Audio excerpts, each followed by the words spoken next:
Hello and welcome. Welcome to another edition of Atlas Information Live. We are your host, Atlas Alex, and today we are going to be addressing a issue which has arisen thanks to some recent events in the world, and it's an issue which is going to um, haunt all of us on the path from now until indefinitely, really. It's a situation which is not easy for anyone to face. But it is one which we have to face sooner or later, all of us. And many of us have already faced it in a smaller scale. All of us know suffering and all of us know tragedy. I don't think there's any among us who can honestly say that they have never faced death in some form, that they have never faced a loved one, a family member suffering and dying. So, or maybe it was only a pet, but a beloved pet. We have all faced loss, and we have all faced moments where we have had to endure not only our suffering. For most of us on the path, enduring our own suffering it's not easy necessarily, but for the most part, we can handle it. The suffering that has been doled out to us on the path is always in balance and equilibrium with that which we have the capacity to handle. Very few of us ever face suffering that exceeds our ability or capacity to face, to cope with, to handle, to transform even. Most of us on the path have suffered and suffered a lot. But today is not about our suffering. Because again, if we invited all of you to come and share stories, and there's the link, by the way, it's just in the chat, and here it is on screen. Here's the link to do just that. Come on and share your tales of woe, your tales of suffering. Surely, wherever you are in your life, you are there. You're alive. You've arrived to this present moment. And the suffering which you endured, the hellscape which you walked through, it several times in your life, maybe many times in your life, got you to where you are now. Because as you know, here, we are students, if you will. We are practitioners. We are aware of this phenomenon, which we refer to as the analogous ultimate methodology, or Aum. And all of us are here, and we are aware and conscious, and we have self-evident experiential knowledge that this is the path. Because somewhere along here, there's a line which delineates, and below this line, we experience that which we call hell in whatever form that takes. Many of us have gone through a kind of physical hell, hell of physical ailments, physical disease, injury,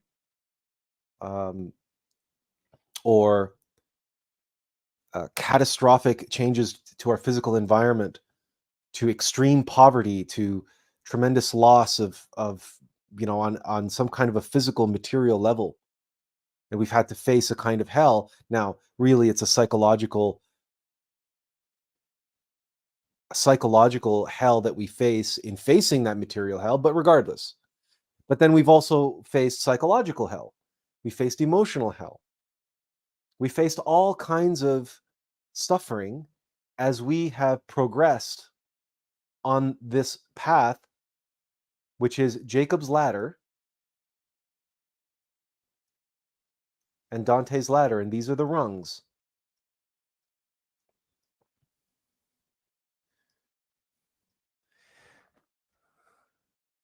And if people think of Jacob's ladder or Dante's ladder, and they think superficially and very with simplicity and literalism, they will miss the fact that on this ladder you must descend before you can ascend. You must go down one rung in order to get to the next higher rung. And every rung has its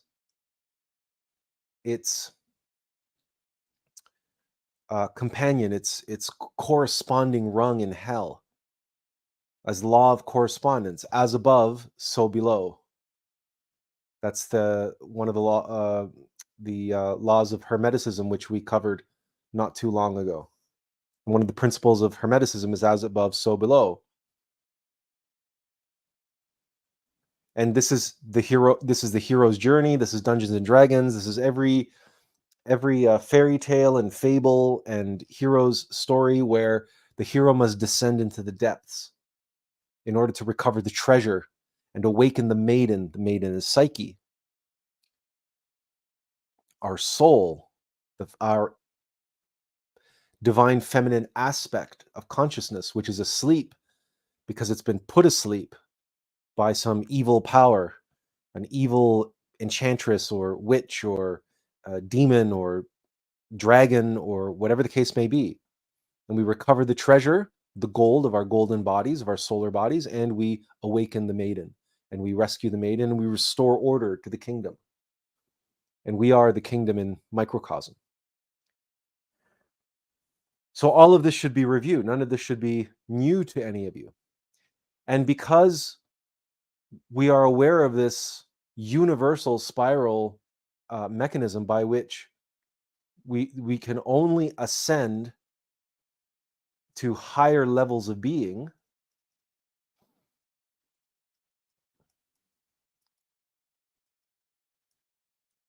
if we descend into our own individual hell and do what people call, shadow work. We must confront our shadow, and we must eliminate the causes of our suffering and that which binds our consciousness and keeps us ignorant, keeps us hypnotized, keeps our psyche asleep. So what we integrate from the shadow is knowledge, self-evident experiential knowledge. That is what we seek, right? The other word for that is gnosis. This is what we integrate. But we acquire gnosis, we acquire self-evident experiential knowledge of the demons of our egos that are causing our suffering and keeping our consciousness asleep. You can only acquire gnosis of those demons and comprehension of how those egos enslave us by seeking directly. We must delve into our own subconscious. We must go into hell, and we must experience hell. And to know the causes of our suffering, we have to experience suffering. And it's this process, right? Every time you want to get to the next higher level, you got to go to the next lower level. It's just like playing a video game. It's just like playing Dungeons and Dragons. You want to increase the level of your character, you got to go journeying in a deeper and deeper level of the dungeon.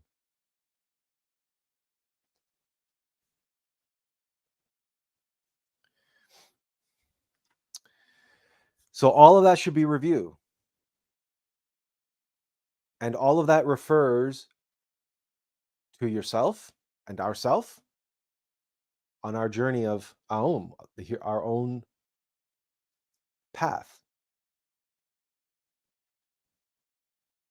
And as we said, all of us, to one degree or another, have been on this path and have been experiencing this, to one, consciously or unconsciously, to one degree or another. And most of us, again, to one degree or another, we are comfortable with enduring our own suffering. We even have past live streams we've dedicated to how to endure suffering, how to face and cope with our own struggles and our own suffering, and how to face that. But today, we're going to talk about something which all of us, if we are on the path, struggle with to one degree or another.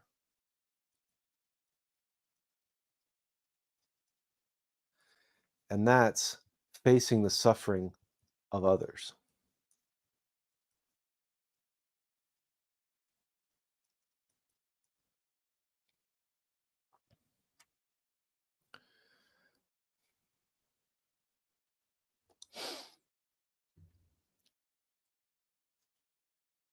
Very quickly, we have a quick word from Azazel, who says he just moved to a new apartment 2 hours ago, so he won't be able to fetch the mic and camera this time. And he says, not that it matters. I would look like the title of this stream right now anyway.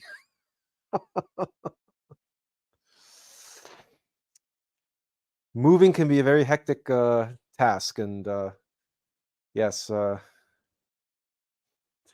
sure we can all relate to being somewhat disheveled after going through a move. So that's fine. We hope that your new apartment works out well for you, Azazel. Most of us on this path would count ourselves as being fairly empathetic. And of course, being an empath, if you know what that's like, if you are one, and you know what it's like to feel other people's pain as though it was yours, then facing the suffering of others has a whole other dimension to simply feeling sorry for people or feeling compassion for them. Depending on your sensitivity as an empath, you could feel their suffering a little less than they do, or as much as they do, or you can maybe even feel it more acutely than they do. It depends. Everyone's a little different. And so that in and of itself doesn't make things,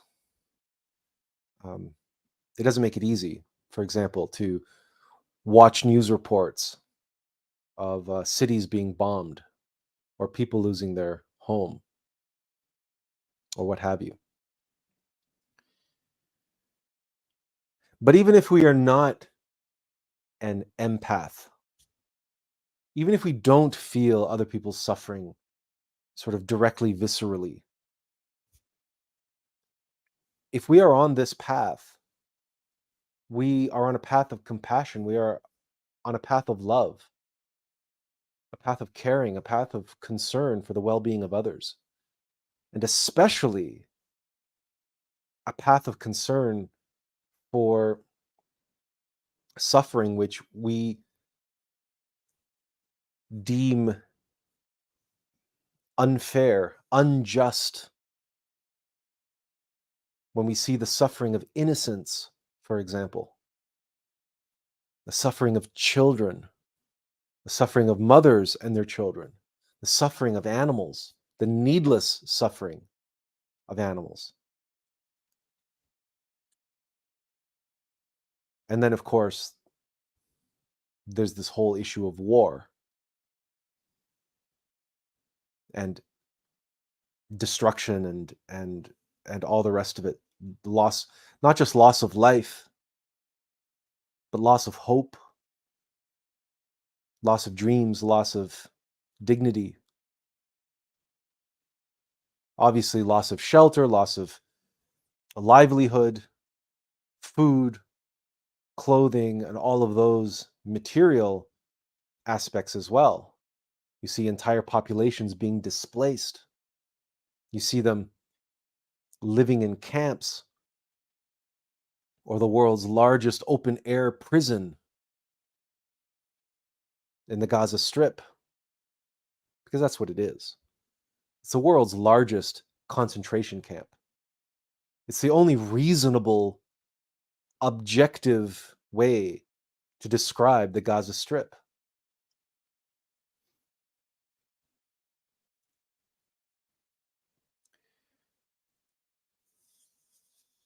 The conditions inside which are, well, let's put it this way. If all of us enjoy some level of creature comforts,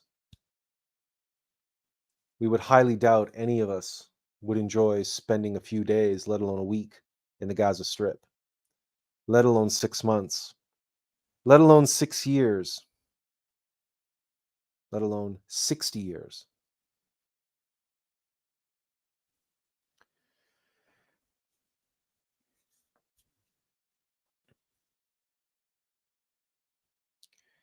That said, there is loss of life on both sides of every war, of every conflict, of every border. And from our point of view,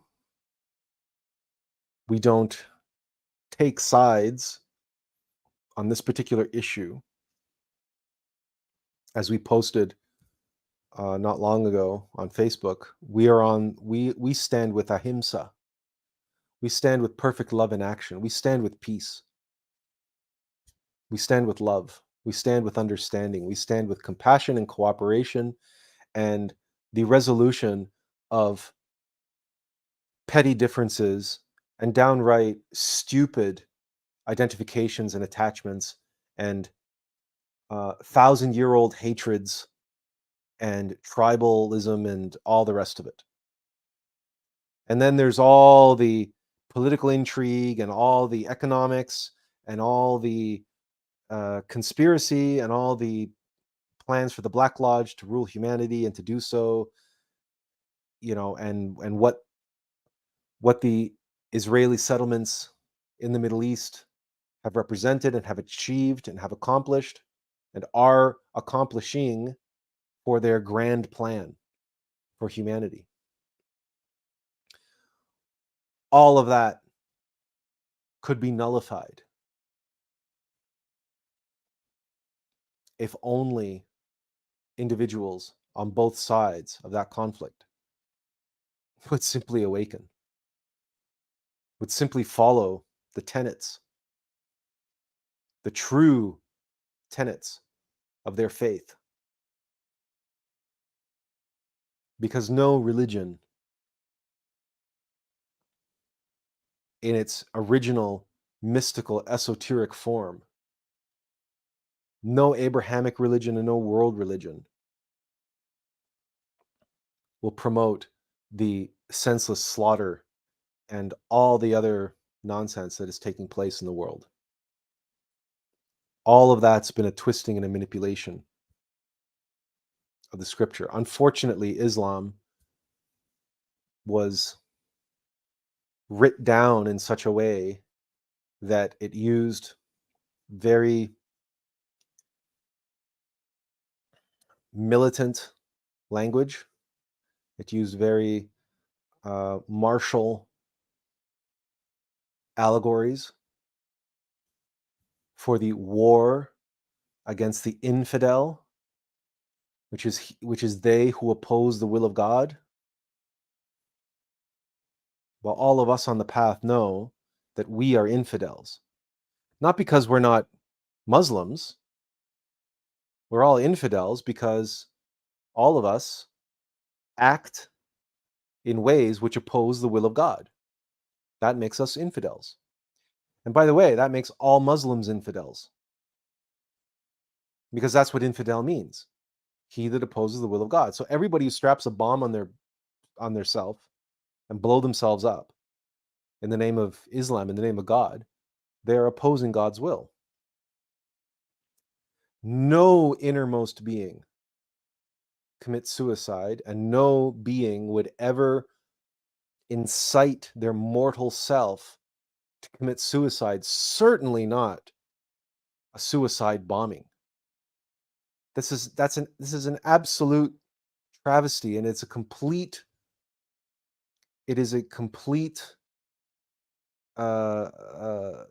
it is a twisting and a degeneration of Islam to the point of, if it wasn't so tragic, it would be hilarious, because it's so ridiculous that anybody could believe that that's the will of God. But such is the subtlety and the power and the cleverness of the Black Lodge, which is the ego, to be able to convince and coerce and brainwash others into believing all sorts of nonsense. We don't want to get too bogged down into this particular conflict in the religion and everything else, and certainly we don't want to get too bogged down in the whole Zionist agenda and all that stuff, because whether we like it or not, it is what it is, and it appears to be unfolding, and it appears to be escalating, and it appears that there are forces at play who appear hell-bent on instigating using this incident to bring about the Third World War, which in esoteric terms has a name. It is the War of Armageddon, or War of Armageddon.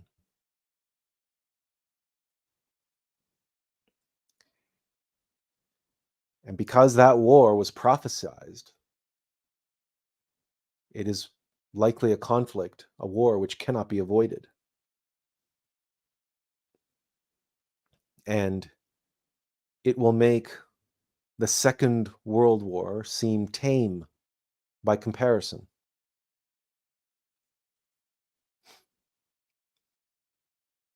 And that is why we are here today,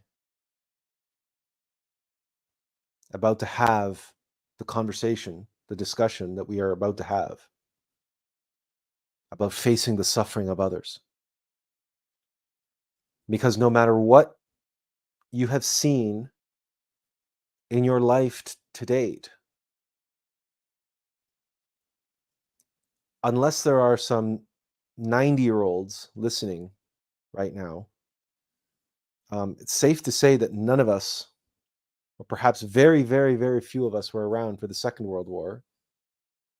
And perhaps maybe one or two, if depending on who actually will watch this, was around to see the horrors of the Vietnam War. Perhaps there's a greater likelihood that one or more of you saw the horrors of the Iran War or Afghani War. the war in Afghanistan, the war on terror, so-called. But no matter what we have witnessed to date, we are approaching the end of the Kali Yuga, and we are approaching, if we are witnessing the beginning of the war of Armageddon, then we will bear witness to suffering and destruction and atrocities, unlike any we have witnessed before. Perhaps we can look to places like Rwanda, for example, or other places around the world where there have been systematic genocides and other unheard of atrocities committed. And just imagine that, but at a much larger scale. And put yourself in your own shoes. How will you feel? How will you react? How will you face and how will you cope with that level of suffering? As an observer of others' suffering, are we prepared? It's a good question to ask ourselves. Am I prepared?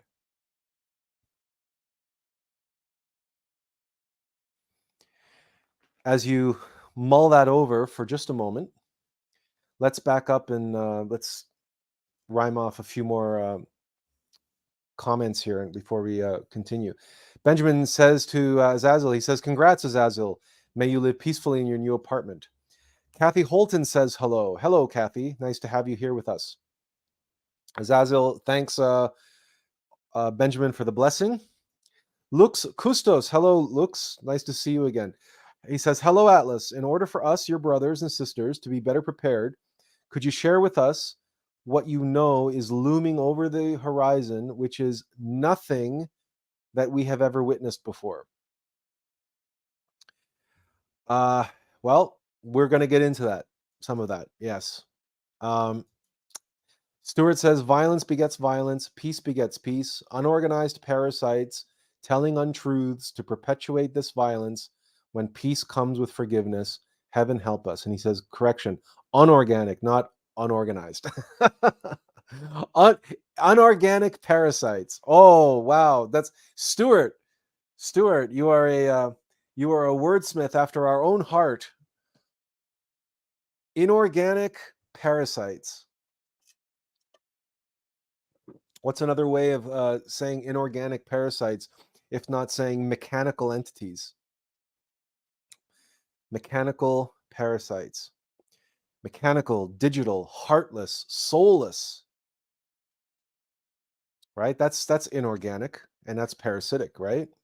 Those are like that's like psychological malware. Well, it's interesting because just serendipitously this week we watched a short documentary on the militarization of artificial intelligence and how AI is being incorporated into autonomous weapon systems. So let's just pause there for a minute and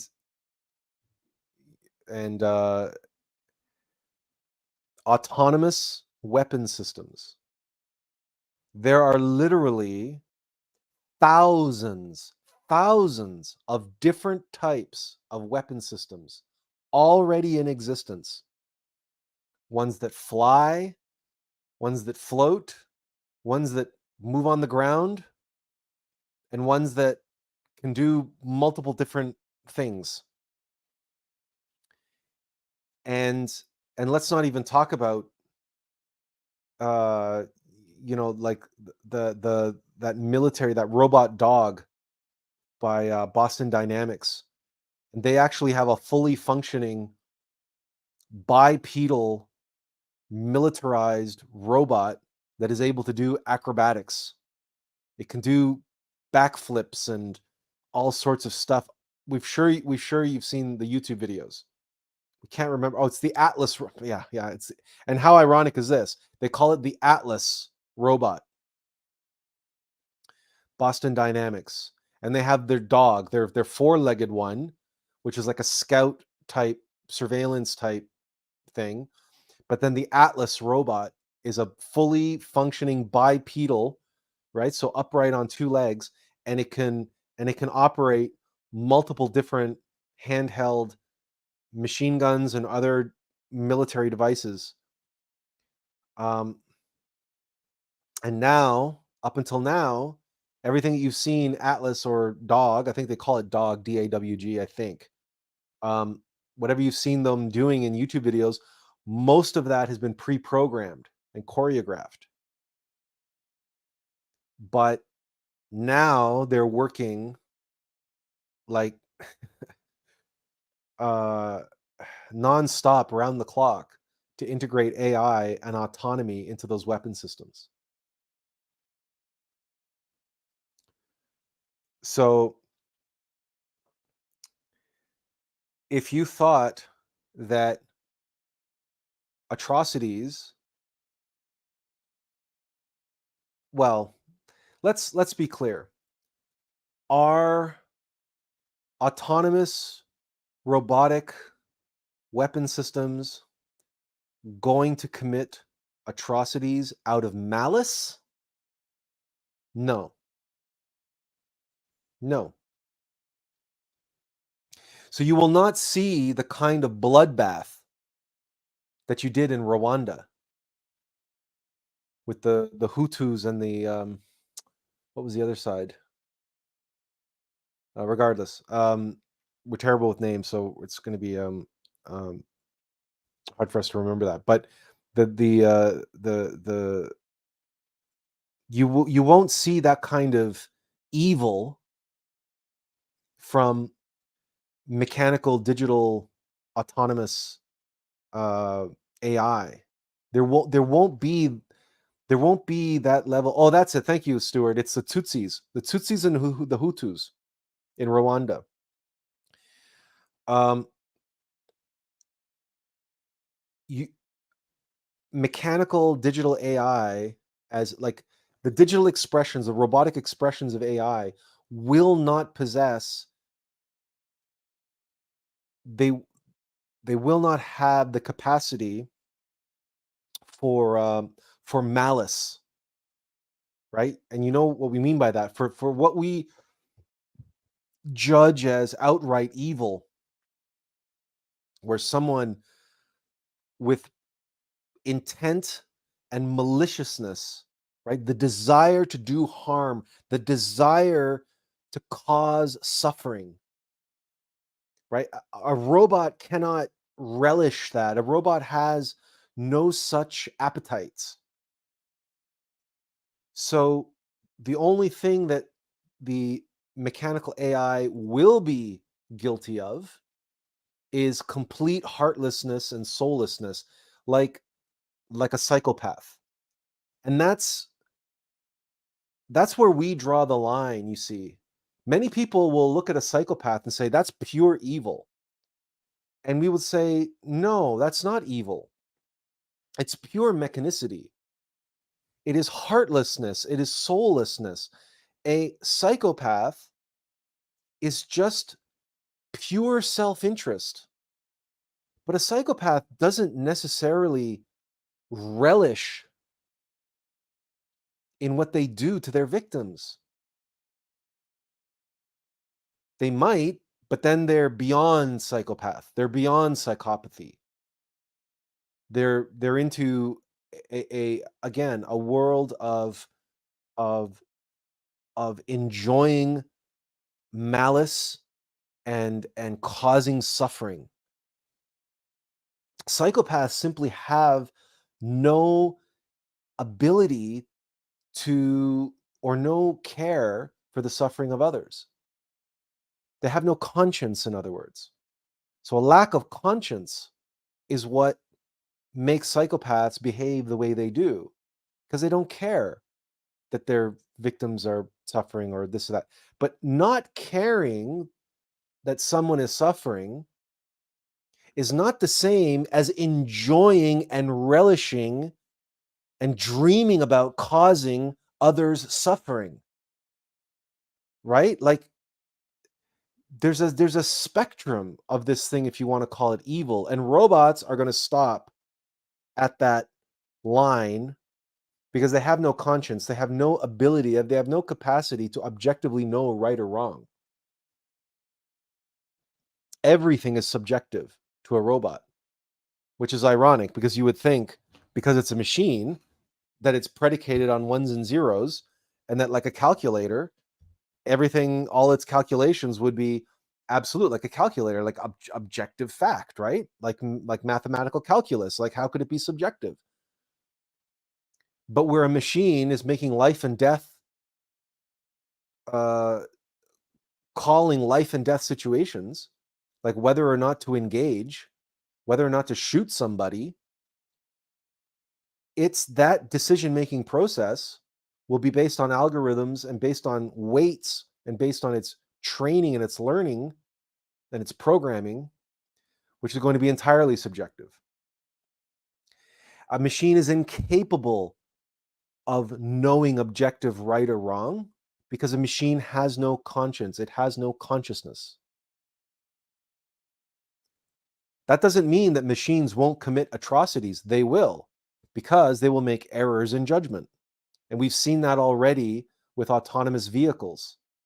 Autonomous vehicles that judged, when they look back at the program, like, why did the autonomous vehicle run over the bicycle courier? Right? Because they thought the bicycle courier was, I don't know, like a newspaper, flying in the, because the bicycle courier had a jacket and the jacket was open and flapping around. So to the AI, it just thought was like a newspaper blowing in the wind. So yeah, we can turn into that lane. It's just a newspaper. Or that's maybe a bad example, but it's these types of technically errors, right? Or how many times have we seen police officers shoot children who had toy guns? And now in North America, anyway, and probably most of the Western world, if not the world over, all toy guns have to be made out of like neon glowing orange or green plastic, like high visibility plastics and stuff. Heaven forbid that another police officer thinks that a Nerf gun is an actual real weapon. So that's why their toy manufacturers are not allowed to manufacture toys anymore in black or gray or gunmetal blue or anything like that. So you can't have realistic replica guns anymore. Or if you do, they have to have bright orange barrels and stuff. So to try to mitigate these many, many, many, many cases where police officers shot children or young or teenagers or whoever who were just, they just had a replica gun, but a police officer, couldn't tell the difference. So we will have many, many, many cases of that where AI will end up firing missiles or rockets on civilian targets, on hospitals, on ambulances, on all kinds of stuff. Like lots and lots of, there will be a lot of that kind of collateral damage because the AI was just in its judgment. It saw the target as a threat, or it saw it as a target of opportunity, or it saw it as whatever, but it wasn't, whatever it saw it as did not register with the AI as, oh, that's a hospital or that's a school filled with children. Don't bomb that. Because the AI has no conscience, it has no capacity to double check, to check in with its own intuition, to check in with its higher self, to make sure what it's doing is appropriate and measured and just. It has no system for that. So one of the let's back up just for a moment, and we'll address some comments here really quick. Stuart says this looks like a long planned attempt at genocide of humanity and human innocence. It's long planned, and we'll get into maybe why that is. And Hermes Tree says, hopefully the cooler heads prevail. This has already had interesting events. Two mortal enemies, Iran and Saudi Arabia, are talking about ensuring Palestinian rights. And Benjamin says, if weapons are automated by AI, no one can be held accountable since AI lacks conscience. And yes, and Stuart gave us the name for the other side in the Rwanda genocide. It was the Hutus and the Tutsis. This is an interesting thought, Benjamin, that you're sharing here, is that when you ultimately the companies and the governments who employ these things will be the ones who are accountable, but of course they will never be held accountable. That's the thing. Like, how do you do a Nuremberg trial for AI that went bad? Who do you put on trial? The programmers, the ones who do program the AI, the executives of the military contractors, the generals, or the general in chief? Who do you put on trial? Who's responsible? Right? There's such a chain of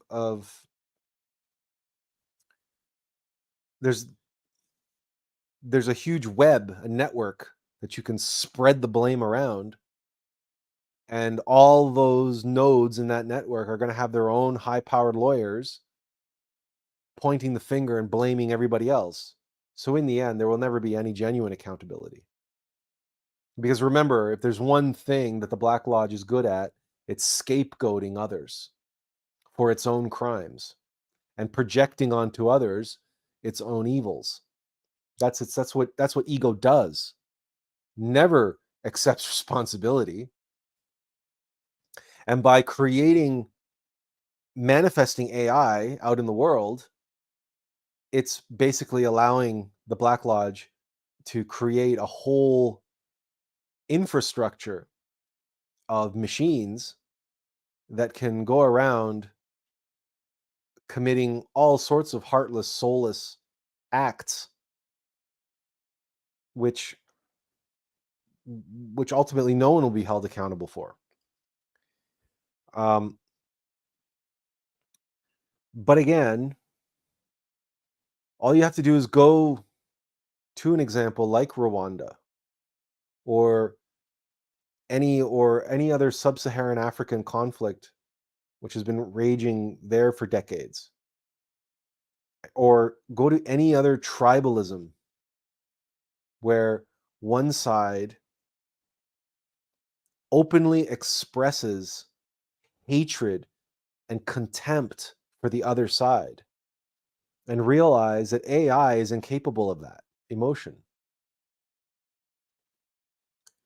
So even though an AI will ultimately be a tool that can be employed in the service of such hatred and such anger and resentment and malice, the AI itself will not and cannot be motivated by those emotions. So where that leaves us is that there is a level of mechanical nature which is even worse than the Terminator. right? It's even worse than uh, the xenomorph from Alien, and that is that level of mechanical nature which enjoys inflicting suffering upon others. That it relishes that. And here we getting into um, ultimately when we talk about who is behind this conflict and what do they really want, and they want to bring about, their job is to bring about the end of humanity. That's their job. And there's a sort of um, cold-hearted and perhaps even facetious expression that says, there's no harm in taking pleasure in one's work. In fact, that line comes from the movie Seven. If you remember, the film Seven was directed by David Fincher. It starred Brad Pitt and Morgan Freeman and Kevin Spacey. Kevin Spacey played the psychopathic serial killer. Believe it was John Doe, was his name. And it's when he is taking the two detectives, Somerset and Mills, that's Brad Pitt and Morgan Freeman. He's leading the two detectives to the final body, and they're talking in the car, and and you know Morgan Freeman's um, Morgan Freeman pointed out the hypocrisy in what John Doe was doing. That he was illustrating, he was the seven deadly sins, because all of his victims were the epitome of one of the seven deadly sins. And Morgan Freeman was pointing out to John Doe the apparent lapse in his logic, that he would be, preaching about the importance of virtuousness and the evils of vice, but he's preaching by committing murders. And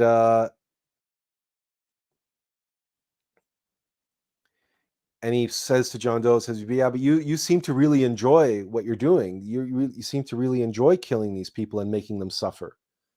And John Doe's answer was, "There's no harm in taking pleasure from one's work, and this is my life's work. I'm doing what I was born to do." So he very easily rationalized his pleasure in causing others suffering. And some of the murders were quite gruesome, and there was torture involved. Some of the victims were tortured first, and he made them do things. And he obviously took great pleasure in doing his work, which was torturing others and making his grand statement to the world. It's a very disturbing film, Seven is, but it's also,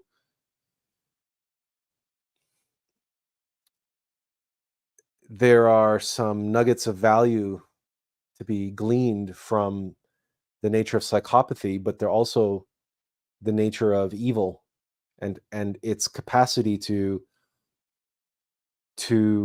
present itself and believe wholeheartedly that it is doing good. And on that basis, you have all of the atrocities that have ever been committed in the name of God, in the name of religion, in the name of nationalism, in the name of tribe.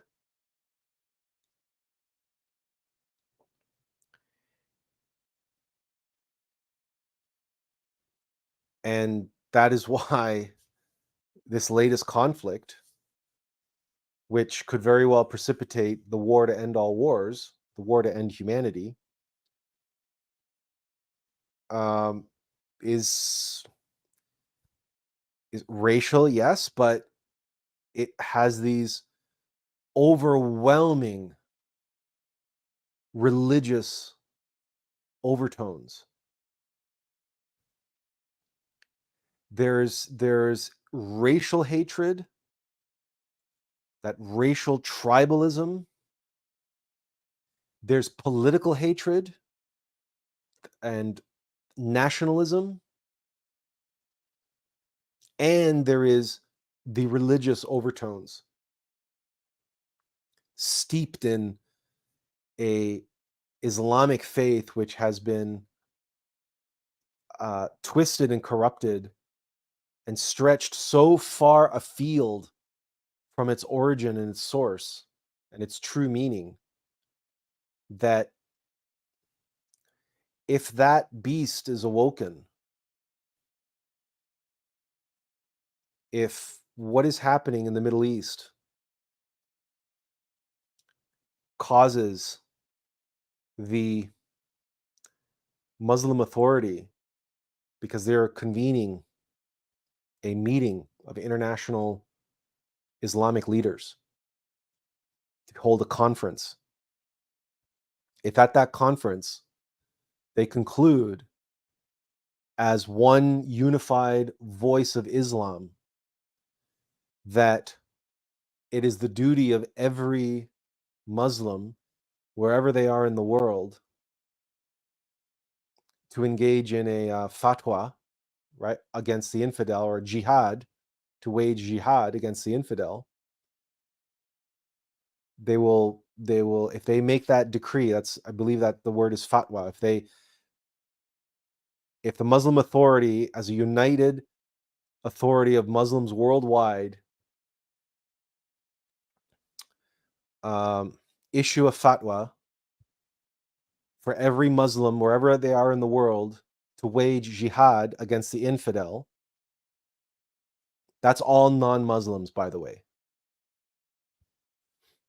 Then we will have Armageddon, and Armageddon will be on everyone's doorstep. Because especially in the last few years, Muslims have been migrating by the hundreds of thousands from the Middle East, from places like Syria and elsewhere, from North Africa, into Europe and into North America. We have a housing crisis of 5.6 million homes and apartments short here in Canada because of the hundreds of thousands of Muslim and Ukrainian immigrants, which our illustrious Prime Minister invited to come into our country and is paying them a stipend to live in and has given them homes to live in, apartments and units to live in, while over 5 million Canadians are now homeless because of that. And there's similar stories have been taking place all over Europe and elsewhere in North America. And if what Israel does in Gaza and the West Bank over the next period of time, if they commit atrocities, war crimes, or just whatever, if they are systematic like a machine, that they're going to wipe Gaza free of Muslims and wipe Muslims out of the West Bank, if they trigger the Muslim Authority that is going to be holding a conference to decide what to do in response to the present crisis, if what comes out of it is that they issue a fatwa, which is, and they declare jihad against them, against the infidel worldwide, then wherever it is you live in the world, guaranteed there are Muslims in your neighborhood or near where you live.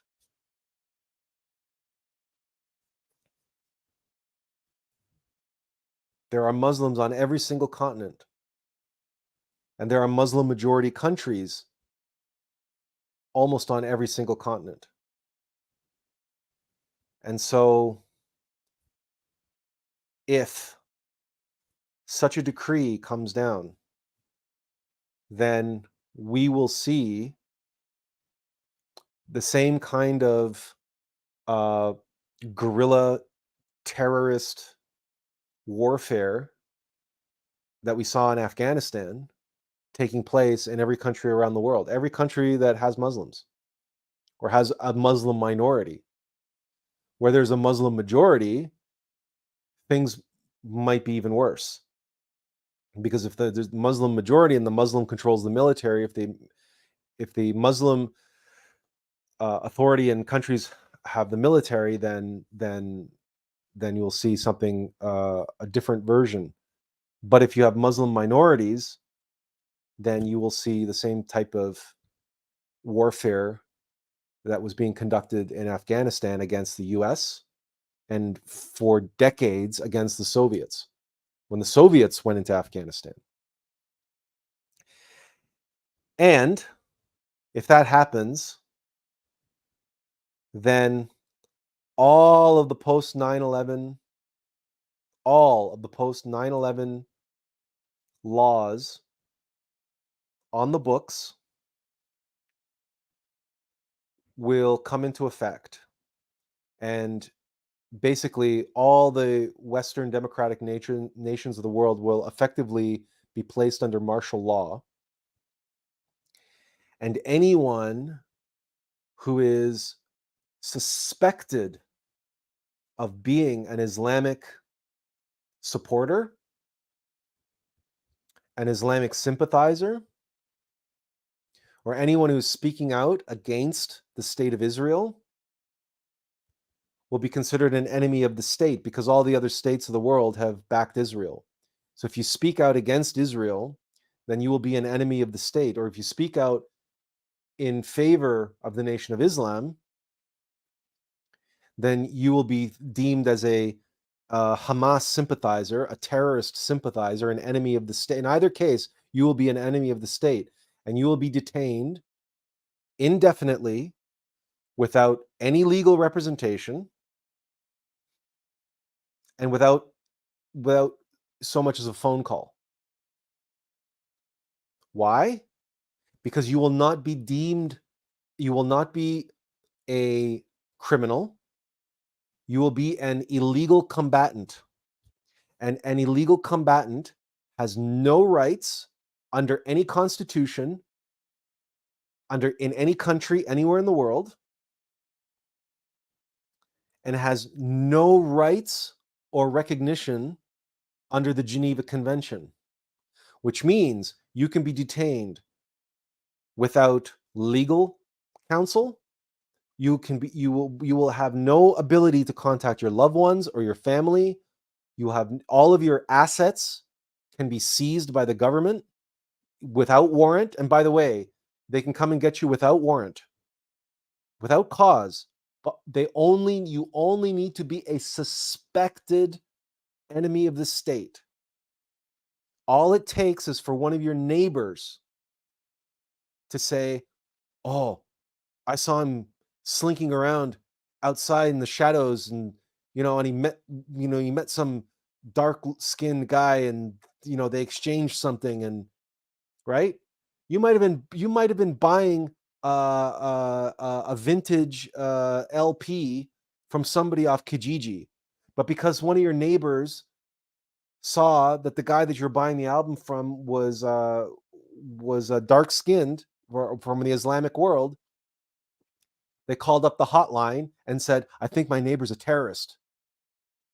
And boom, the next day, the black Chevy Suburbans with the blacked out glass drive up to your house, come in, no warrant, no legal process of any kind. They will come in, they will take you, they will zip tie your wrists together. They will put a bag over your head. You will go into the Chevy Suburban, and you have no idea where you are being taken. You will have no idea where you are in the world.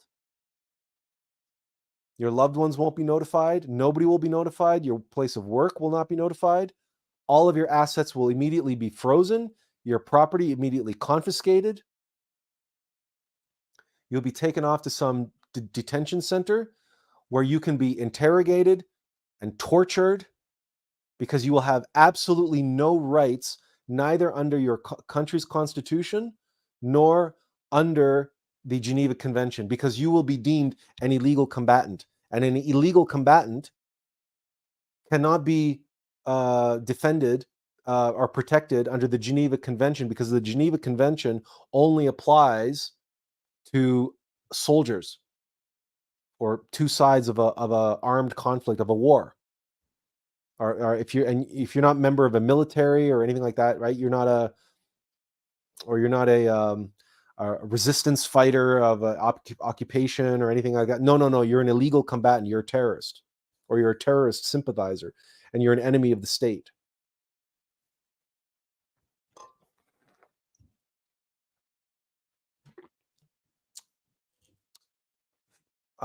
Social media and the internet, as we know it, will cease to be, because anyone who says anything, you say that you don't like Pierre Trudeau's haircut, and they can come and take you away.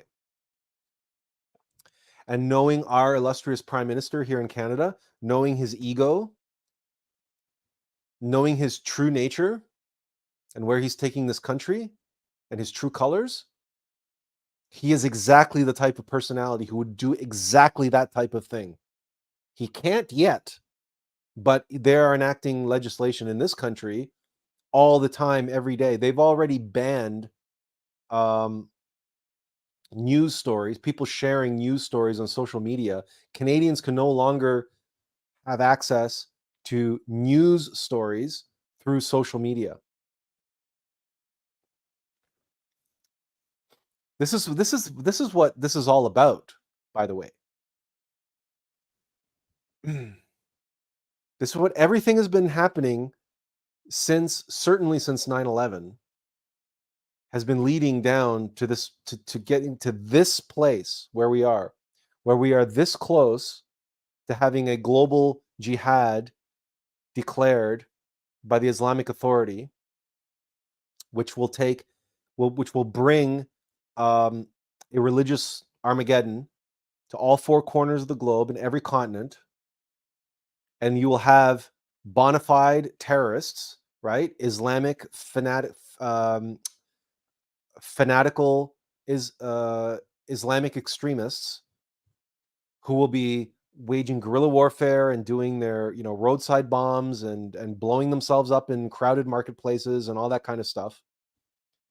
And as soon as that happens anywhere in the world, boom, all the anti-terror laws kick into the place, all the homeland security laws kick into place, all the surveillance comes online. It's no longer a question of, is it constitutional or unconstitutional? No, because we're under martial law. The Constitution goes out the window and the surveillance state turns online. Next thing you know, the mandatory injection of chips will not be far off. Because if they could get away with mandatory vaccines to protect you from the flu, they're gonna get away with mandatory RFID chips to prove your identity and to be able to track you and make sure that you're not fraternizing with known Islamic supporters, with known Islamic sympathizers, and with known terrorists.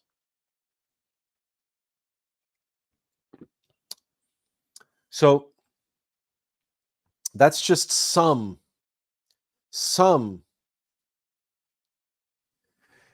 of the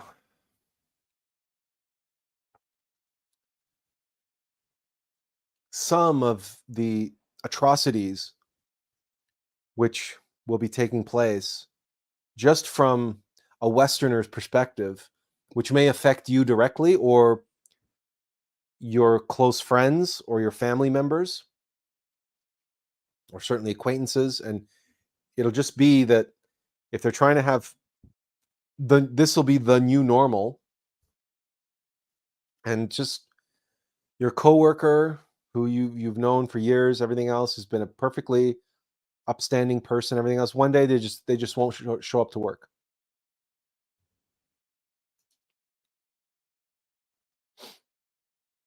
and you won't know why. They won't be able to tell you why. Nobody will be able to tell you why. They will just disappear.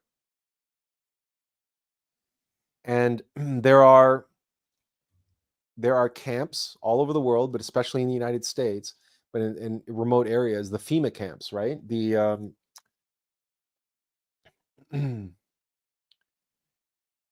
Federal Emergency Management Agency. Yeah, Federal Emergency Management Agency. I think that's what FEMA stands for. They're just, concentration camps. And we can, well, I mean, let's go and take some comments here.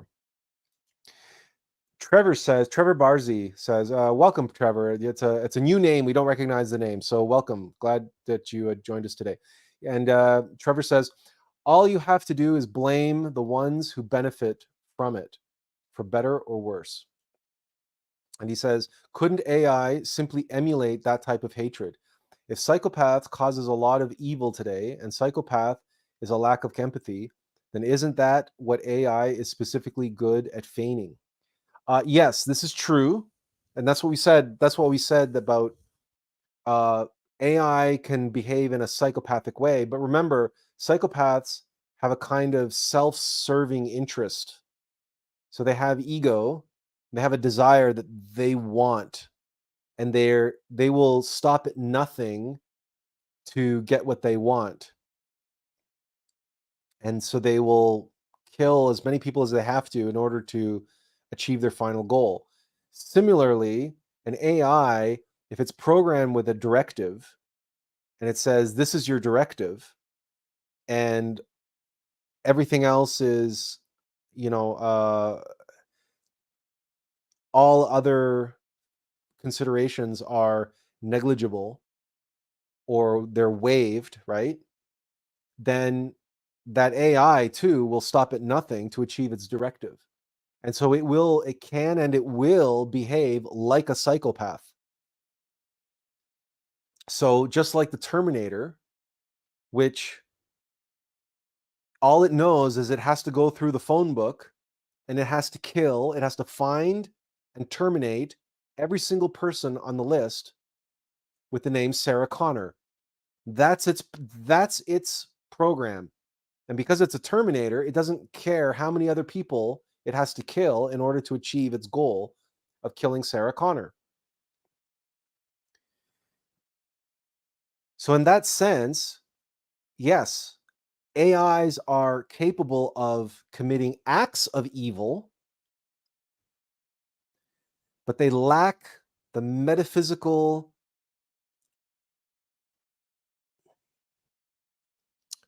equipment, if that's the right word. That's not the right word.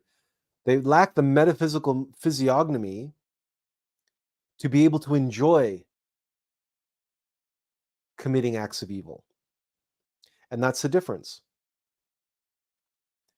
So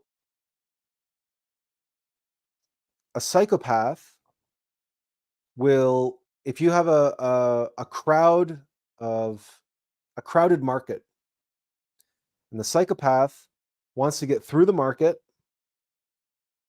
to get their target at the other end of the market.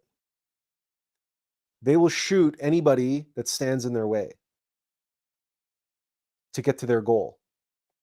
If anybody gets in their way, they will shoot or stab or whatever, right? They'll do whatever it takes to get through that crowded market to the end. A truly evil person who may have the same goal at the end will just start mowing down the crowd indiscriminately, and will do so because they enjoy killing, because they enjoy causing chaos and mayhem. It's like in the film The Dark Knight, some men just want to watch the world burn.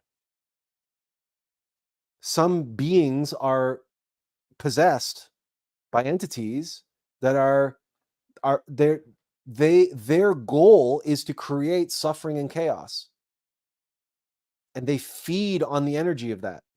They feed on the tears and the wailing and the sirens and the burning of buildings and the collapsing of buildings, and some men just want to watch the world burn.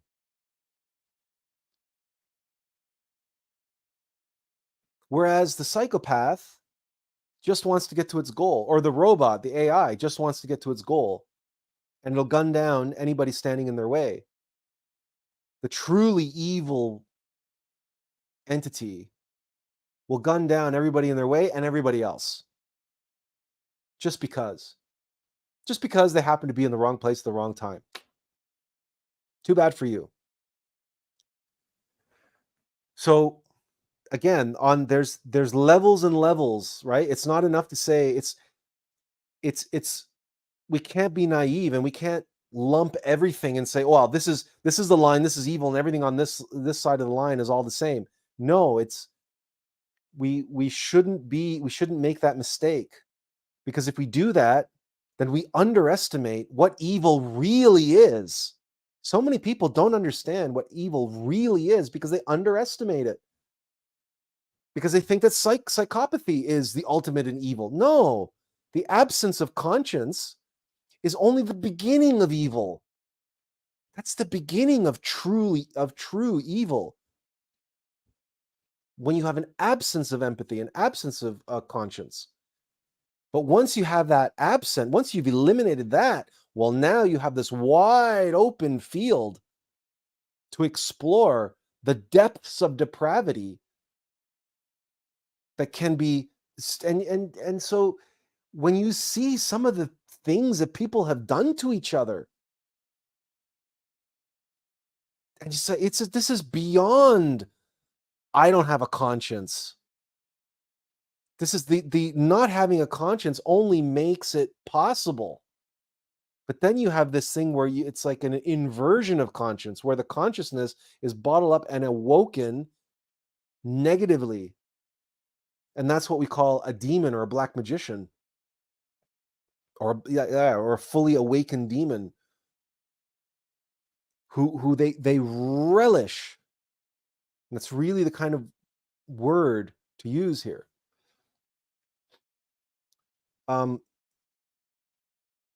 Continuing here, Trevor said, this all has hallmarks of setting the stage for a one world religion. If space was real, I think I'd be heading out on how right about now.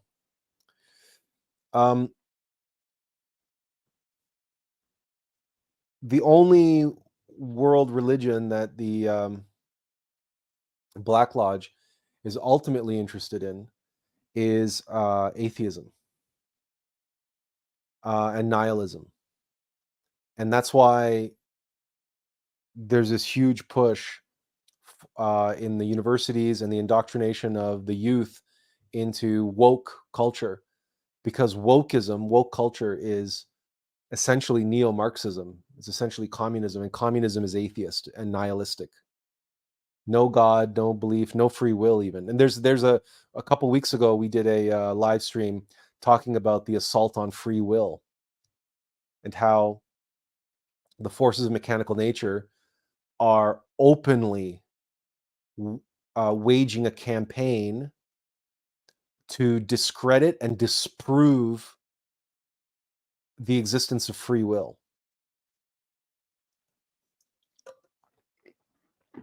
And they want to, that's their religion, right? So their religion, Trevor, the religion of the Black Lodge is subjectivity. It's mechanicity. right? It's the law of cause and effect, but it's a pure expression of that. It's a pure mechanical, materialistic expression of that.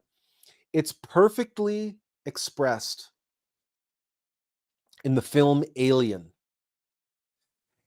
In Alien, there's a scene where Ash, the AI, goes crazy, and tries to kill Ripley, and they disable him in a rather violent way. They dismember him and they actually decapitate him. But they realize after the fact, after they save Ripley's life, that Ash, once they knock his head off with an oxygen canister, and once they realize that he is an AI, that he's a robot, they didn't know he was an android. So once they realize that, they realize, oh shit, the company put him on the mission, and he's been working for the company the whole time, because Ripley went into the computer and read the directive that the primary directive of the mission now is to bring back the alien alive, and that all other considerations are rescinded. And so they want to, so they revive Ash because they want to ask him what the hell's going on. And they revive him. And Ash says, this, that, and the other thing, and you can't kill it, and so on and so forth. And Lambert says to Ash, she says, of the xenomorph, she says, you admire it. And Ash looks at her and he says, I admire its purity. Its structural perfection is matched only by its hostility, is unclouded by delusions of morality or conscience.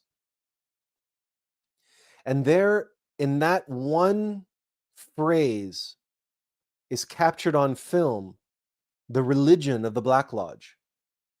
And the xenomorph in Alien, and Aliens for that matter, the xenomorph, brilliantly designed by H.R. Giger. And if you're familiar with Giger's work, we've talked about him many times, because Giger, his whole artistic sensibility was to capture the essence of evil, the essence of the Black Lodge itself, that it's mechanical. That's why all of Giger's designs are this biomechanical monstrosities, right? This dark visions of this biomechanical world where these biology was completely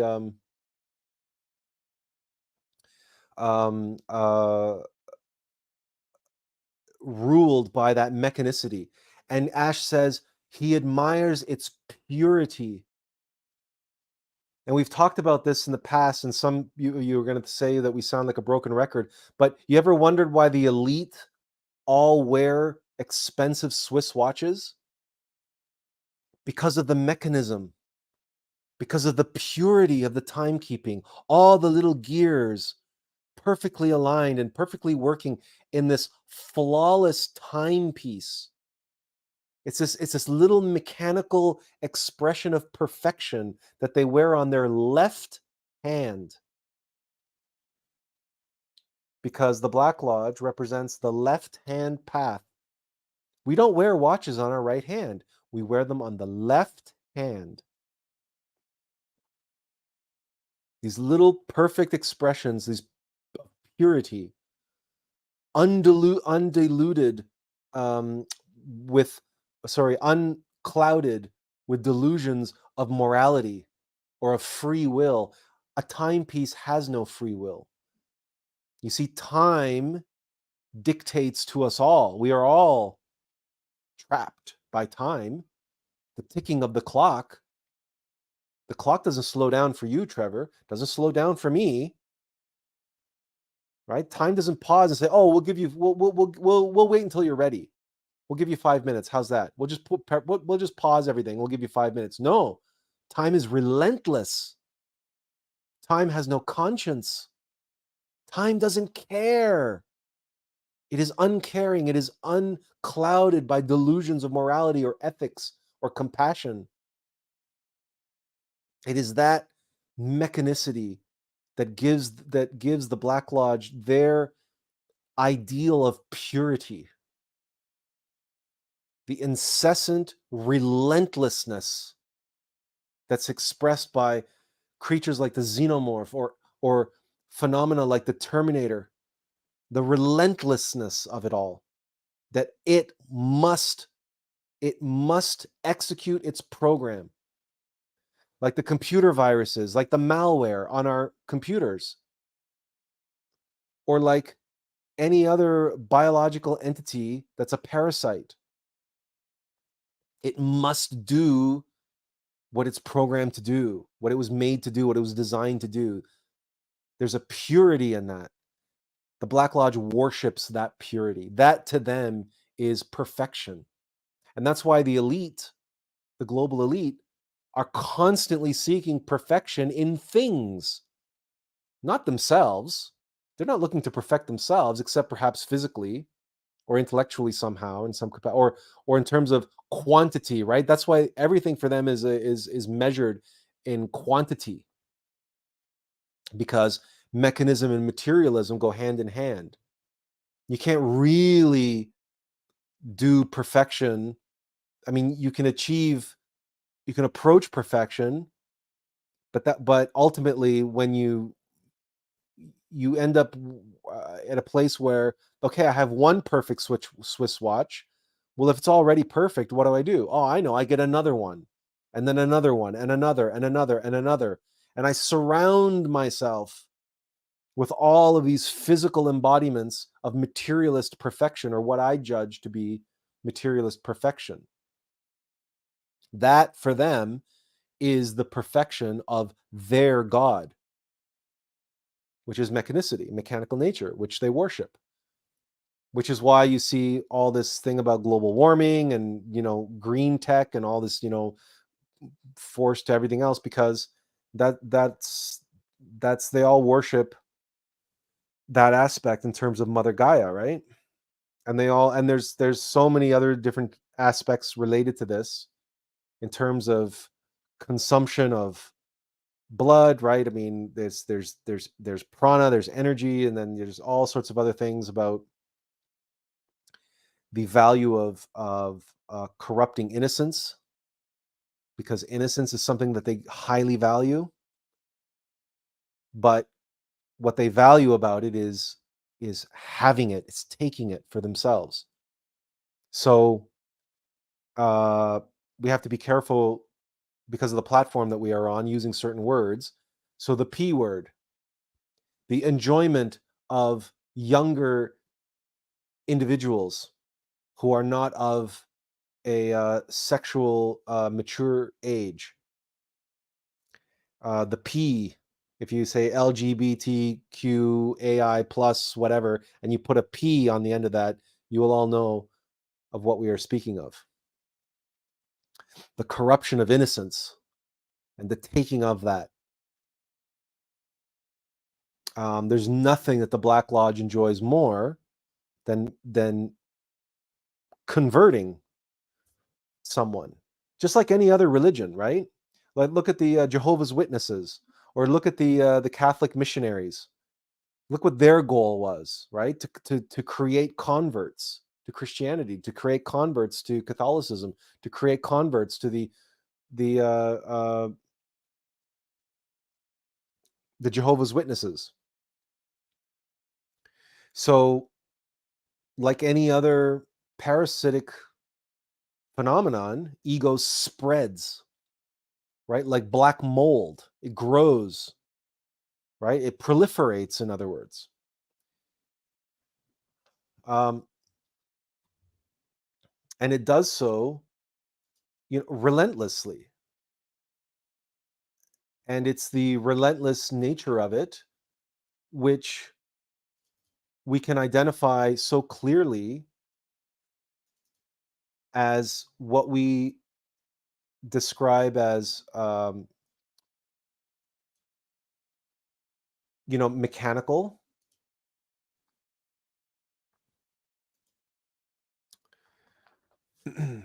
but also psychopathic, right?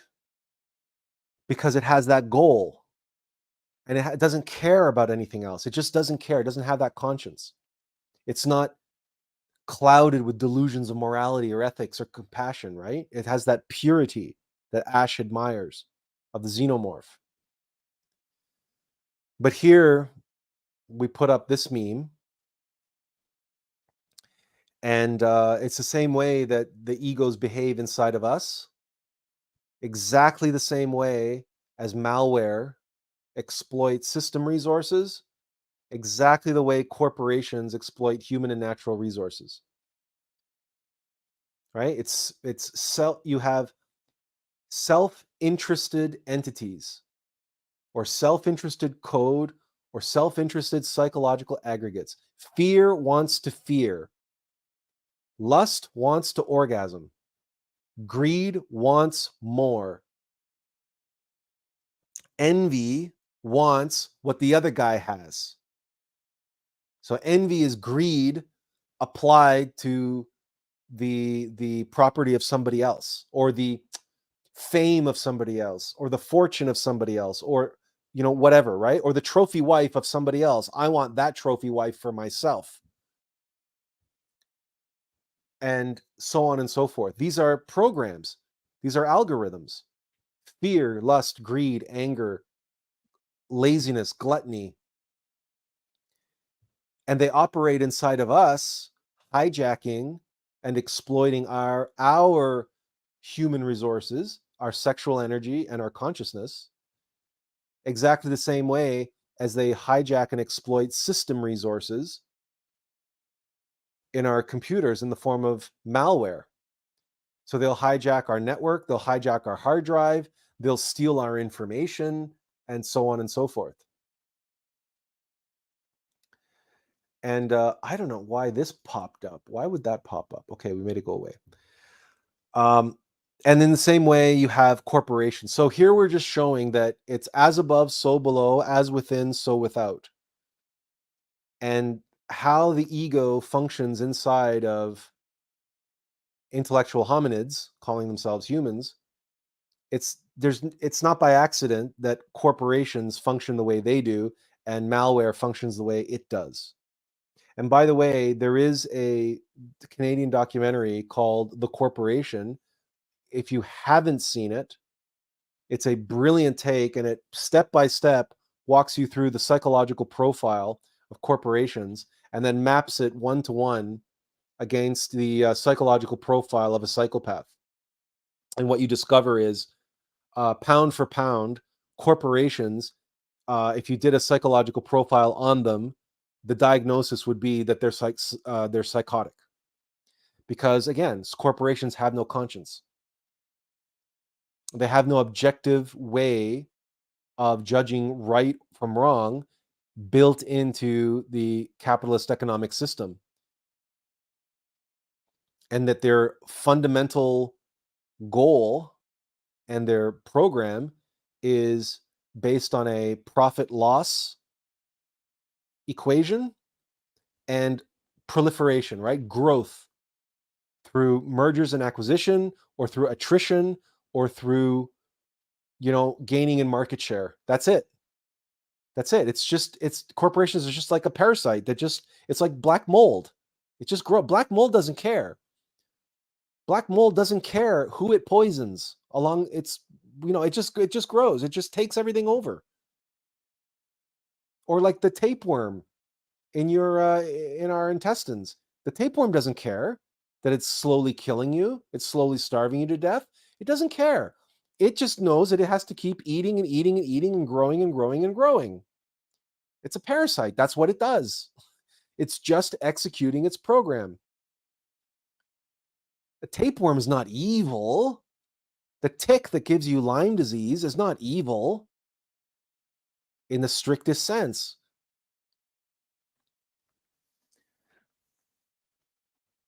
But run amok If you let just corporations and all these things just if you let your ego just run amok and run rampant, then all sorts of atrocities are going to be committed. That is going to be the result.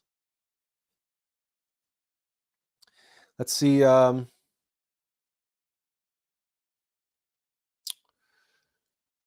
Where did we leave off?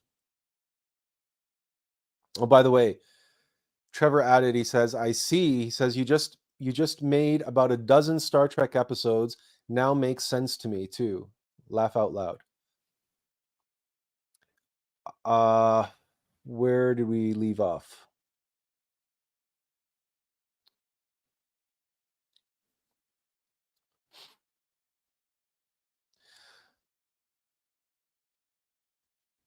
And Trevor said, this has all the hallmarks of setting the stage for one world religion. Okay, that's where we left off.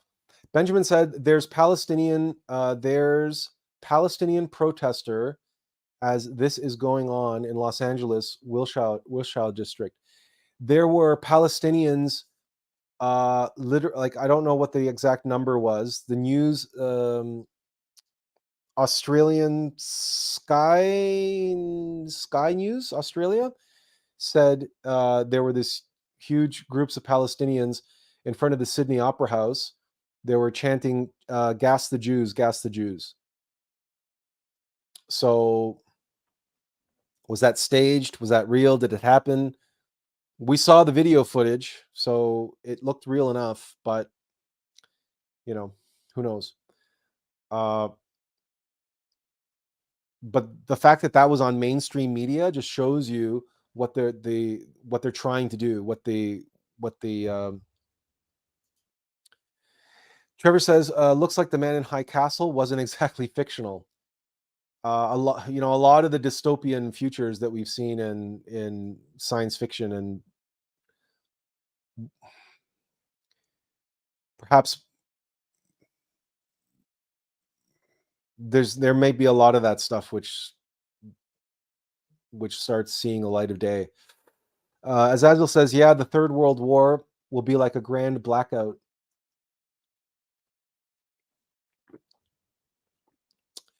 And Trevor says, this is kind of why I am wondering if this is an AI-driven series of events. I can't really figure out what I'm trying to say, but it seems like atheism, nihilism, psychopathy equals AI equals fascinating. Trevor, we hope you will be one of the first to read our book, which comes out soon.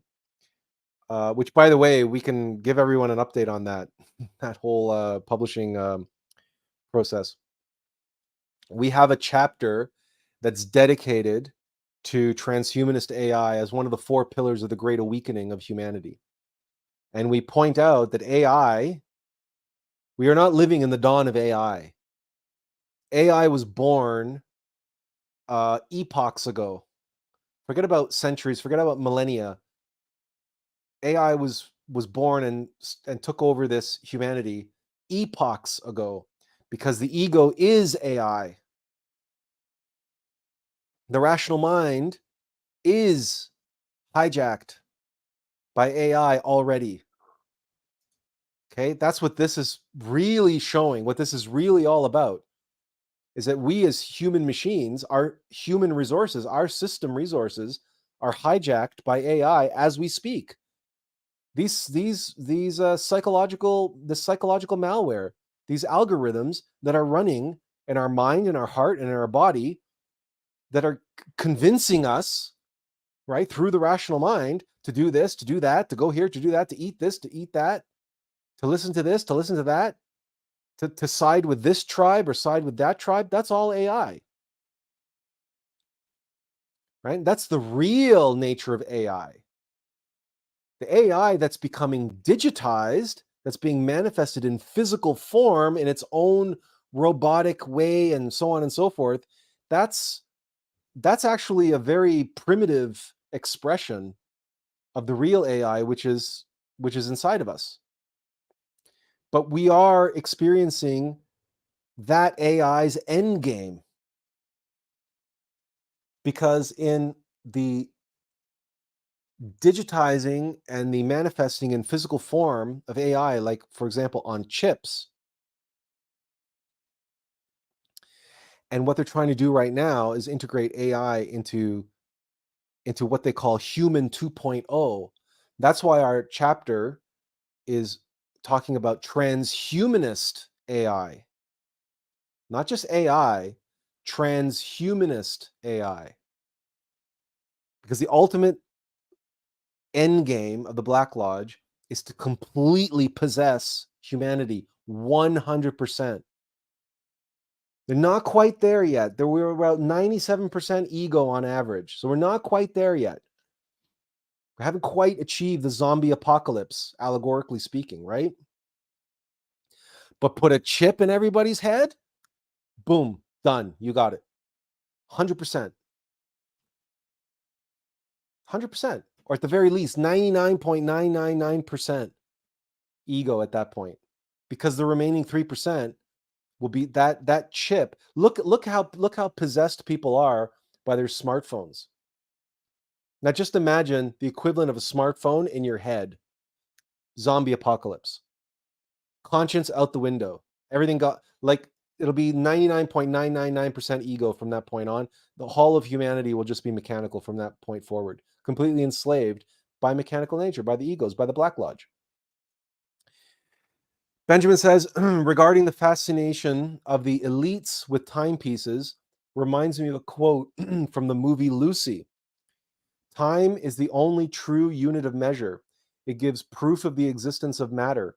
Without time, we don't exist. So, without measuring time, materialists don't have proof of their existence. Yeah, very true. Because time actually doesn't exist.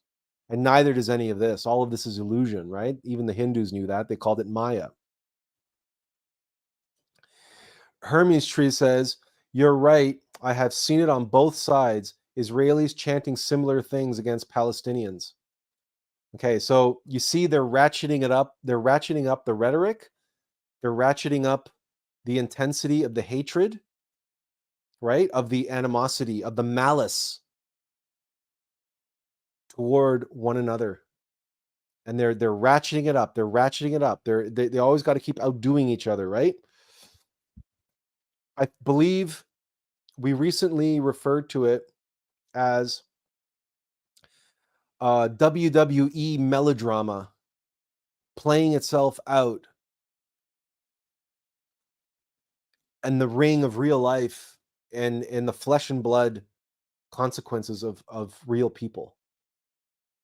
But it's, when Shakespeare said all the world's a stage, just you can just see it. Because any true human being would have resolved their differences long ago. But these aren't true human beings. They're intellectual animals. Tribal, vindictive, identified, attached, afraid. And the more fear you can strike into each side, the more desire for control they will have over their destiny. And in the case of a conflict, control over your destiny, control over your survival instinct, invariably ends up as undoing your opponent's survival. Why? Because the best defense is a good offense. And we all know that. That's a cliche because it's true. Because even if you back a rabid New York street rat into a corner, right? Sooner or later, that rat is gonna weigh the risks and just put its own fear for its life against just allowing itself to be encroached upon by a threat. Sooner or later, it's going to overcome its fear, and that fear is going to switch from flight to fight. And that, rabies-infested New York street rat is going to just lunge at you. Why? Because you backed it into a corner. You never back a wild animal into a corner because sooner or later, it says when he realizes, I cannot flee anymore, but his fear is being ratcheted up, ratcheted up, ratcheted up, ratcheted up.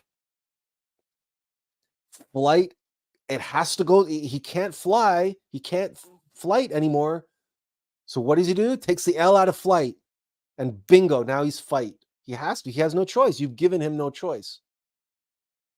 What do you think the Gaza Strip is all about, if not exactly that? And why they've been doing settlements in the West Bank and the Gaza Strip, if not exactly that?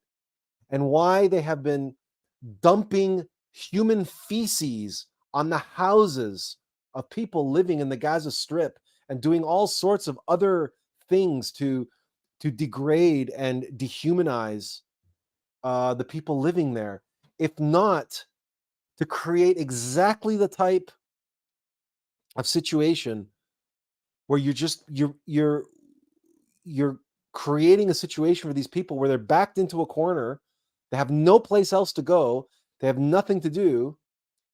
So then how easy is it for you then to using your intelligence, because Hamas was created by Israel, by the way. Everybody knows that. Hamas as a political organization was created by Israel to rule Gaza.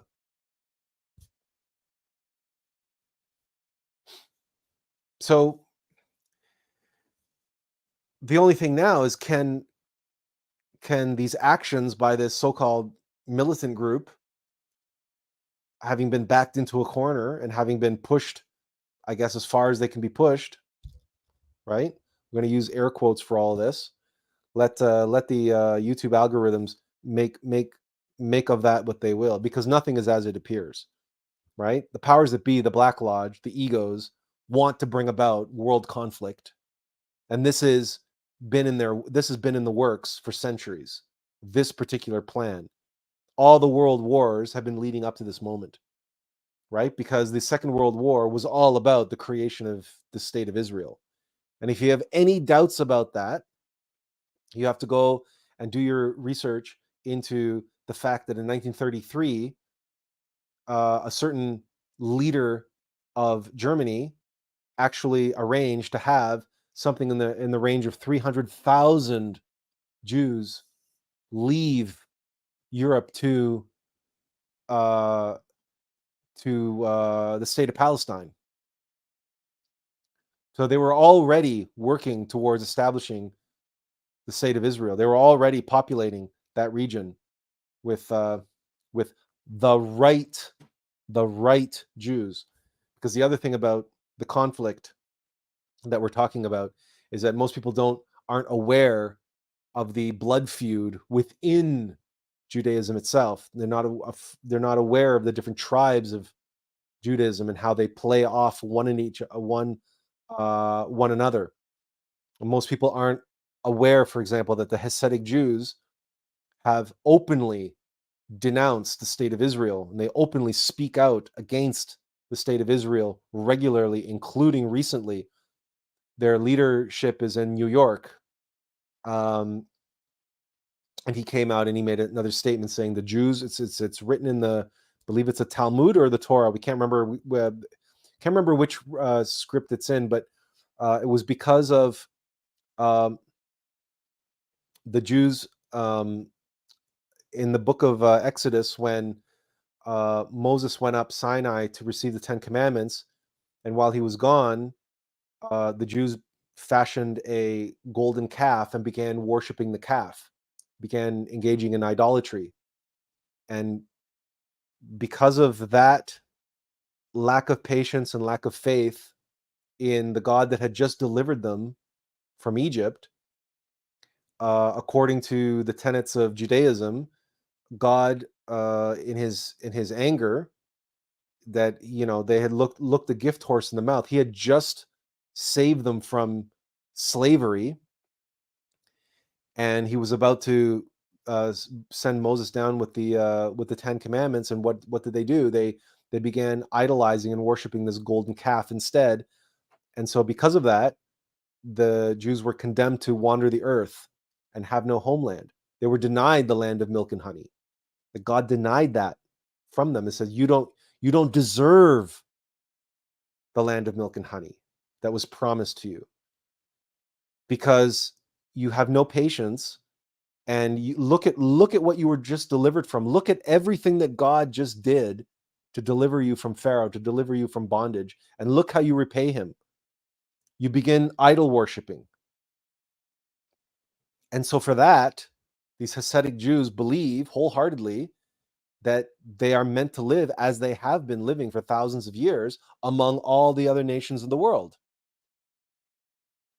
It's the Zionists who disagree. It's Zionism that's the problem. It's not Judaism. It's not Jews who are the problem.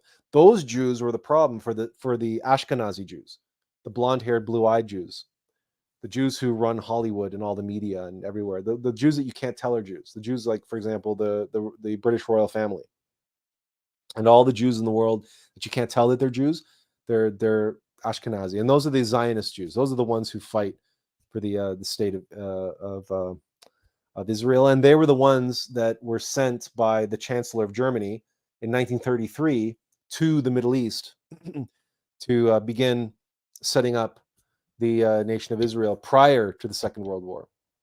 And then the Holocaust was the pretense, and most of the Jews who died in the Holocaust were Hasidic Jews.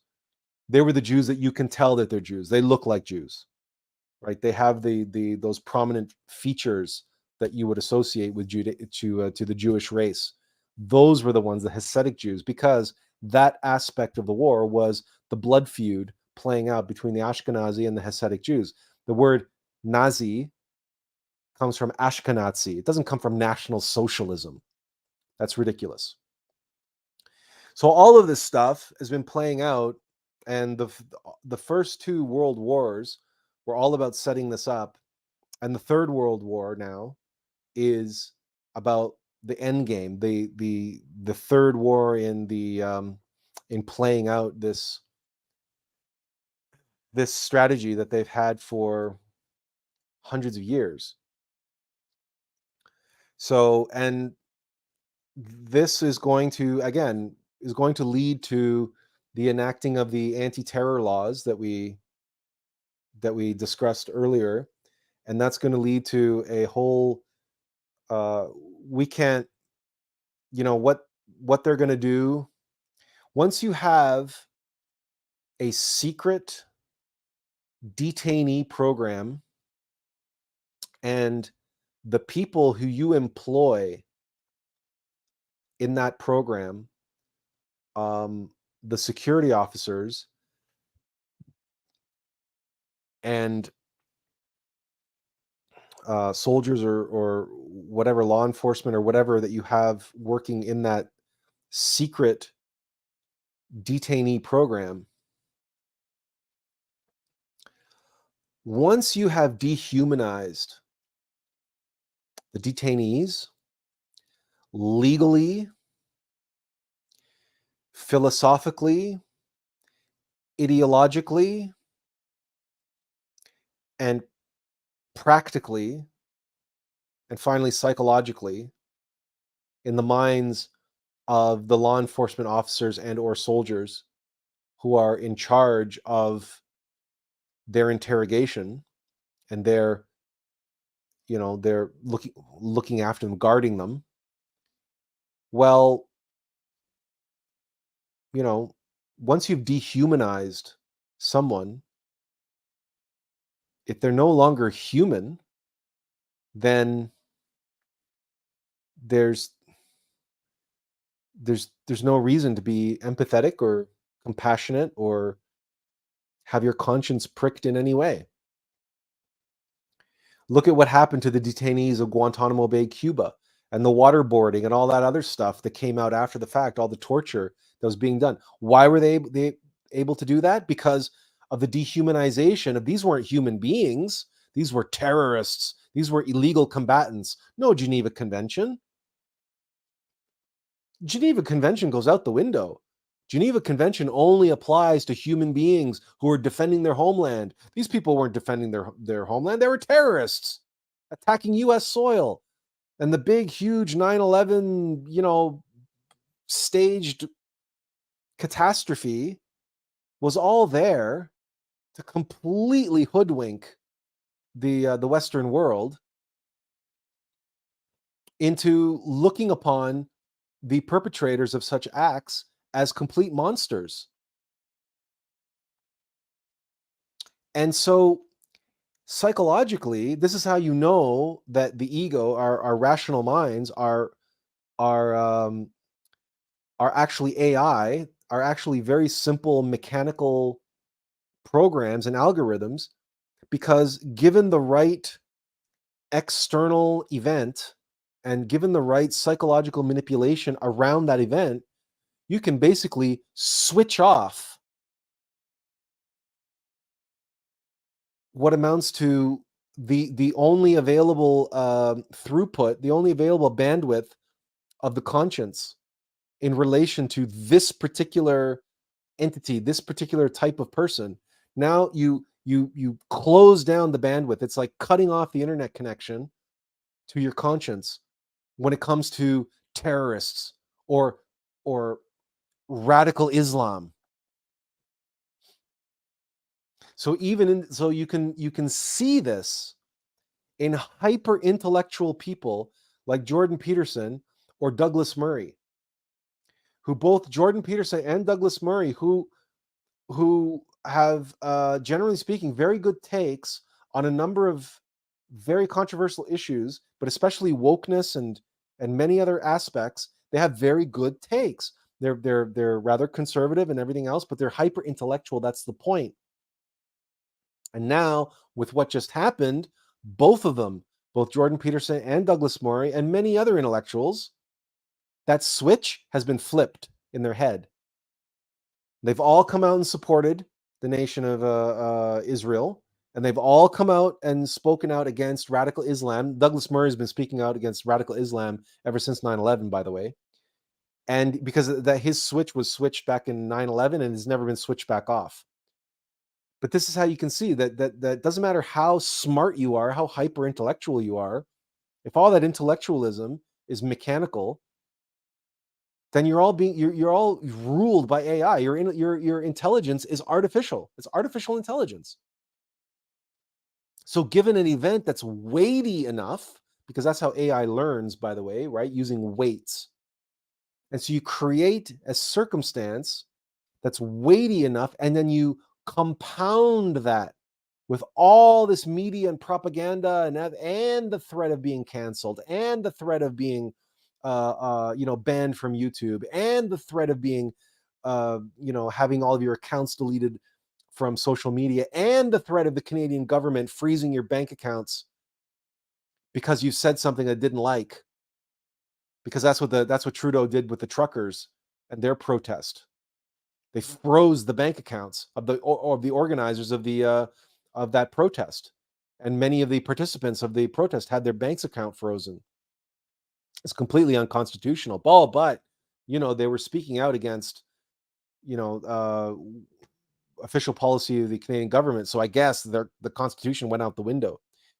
So, so in the face of all of that, right, the AI in that person, so obviously, with all of that weight now brought to bear on their intellect, the intellect has no choice but to go a certain way. And that's what psychological manipulation is. That's all it is. Advertising, propaganda, manipulation, everything. All it is programming the AI that we all have inside of us. That's what school is. It's conditioning. We call it schooling, right? It's conditioning. That's what the human condition is. It's the human conditioned. And unfortunately, you can program human beings to commit terrible atrocities because you can condition people to hate, to have malice, and you can use fear and change fear into anger and change anger into hatred. That we all learned that. We all should have learned that in 1980 from The Empire Strikes Back. Fear leads to anger, anger leads to hate. That is the path to the dark side. That is the path to the left-hand path, the Black Lodge. And we see it playing out now, and the atrocities will be horrendous as a result. As this, if it keeps escalating and keeps playing out, and people keep falling for it, and keep allowing themselves to be conditioned and allowing that to be triggered inside of themselves, then there's no telling what sort of, you will see, well, you will see horrendous acts, like unfathomable acts. You know, you will see mothers attacking one another because, or assaulting the children of other races and so on, because they think that they're terrorists. I mean, it'll be crazy. It'll be crazy. People will begin losing their minds. You'll see people like committing acts of terrorism, driving down the block with their 3,000, 4,000 pound SUV, indiscriminately driving into groups of this people or that people, because I thought they were a group of, because they were a group of protesters, or they were a group of pro-Islamic sympathizers. And you will see born again Christians in their 3,000, 4,000 pound SUVs, or you will see them on the back of their pickup trucks with their high powered AR-15s, visiting those same pro-Islamic protests, and they will just indiscriminately start opening fire into the crowd. And stuff like that. And worse, a lot worse. And we may potentially see this erupting out on every continent and every nation around the world. Now, will it happen? Is it guaranteed to happen? No.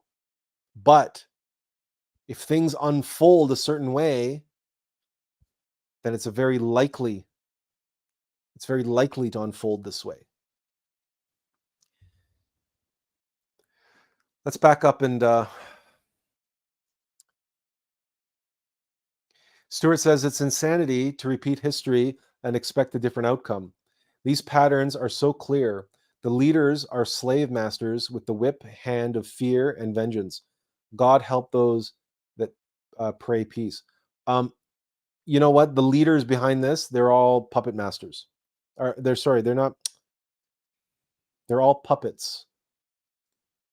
The leaders behind this, what you see, the Klaus Schwabs, the Bill Gates, they're all useful idiots.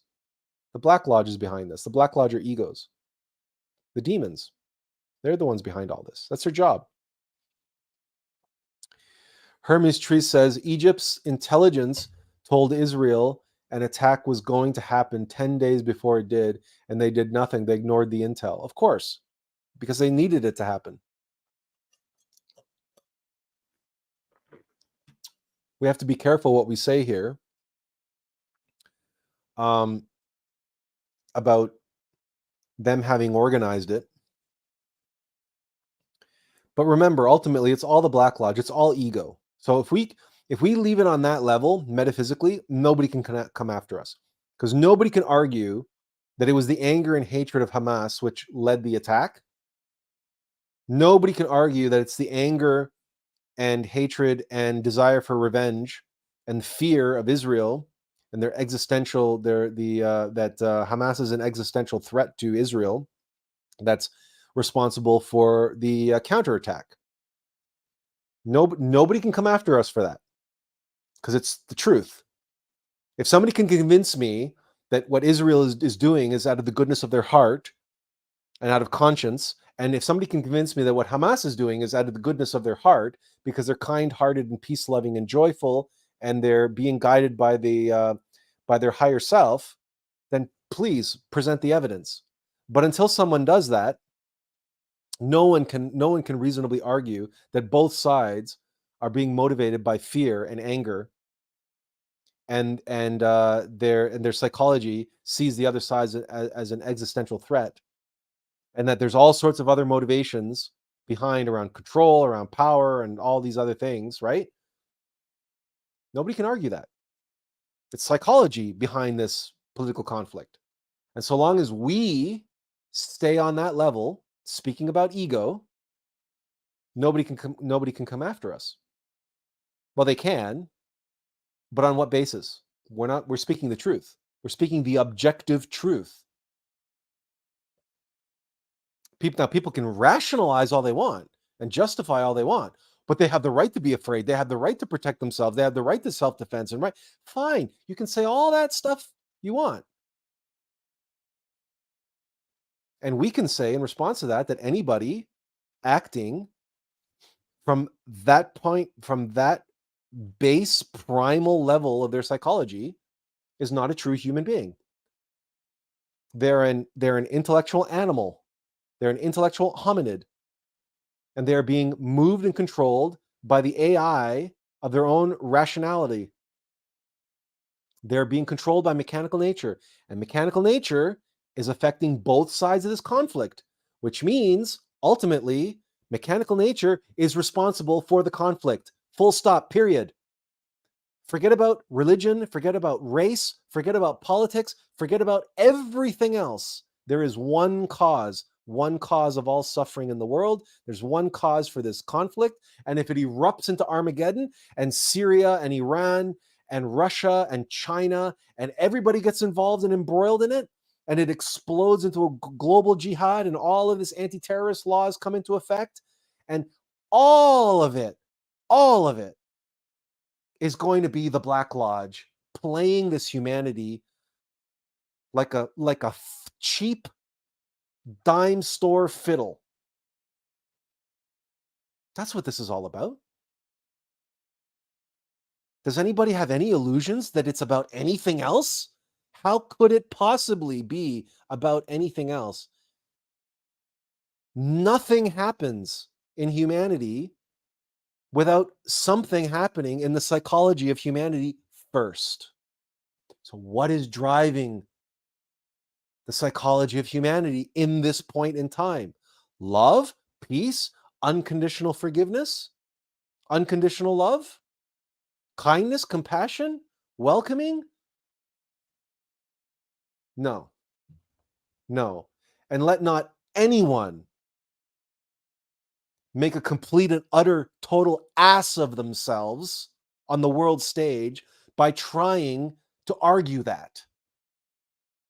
No one on either side here has God on their side. Sorry, you just don't. God is not behind this. God is not responsible for firing rockets. Sorry. That's not.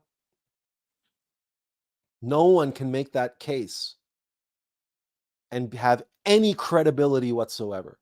None, zero. And if they try to do, they're just making a complete fool out of themselves on the world stage. If anybody gets up and tries to reasonably argue that these are the actions of true human beings. So if they want to come after us for speaking the truth, then let them. But we will continue to speak the truth. This is the truth. And that's why we stand on the side of ahimsa, which is perfect love in action. Perfect love in action is what this humanity needs. And there is not one iota of love in action, let alone perfect love in action, in anything that's just playing out right now on the global political stage. Not one iota. One of the only things that we've posted on this entire thing has been that video that Gabor Mate made, who's a Canadian. He's a Jewish Hungarian Canadian and a psychiatrist, and he spoke the truth to the degree that he was able to articulate it from his own very personal experience of this particular the idiosyncrasies surrounding this particular conflict. But very few people are actually speaking the truth about this conflict. They're speaking around the truth. They're talking about the window dressing, but very few people have the consciousness to be able to actually wipe the glass and see through the glass, or just open up the window and see with clarity the true cause of the suffering in the Middle East. But there it is. It's been here on the screen the whole time.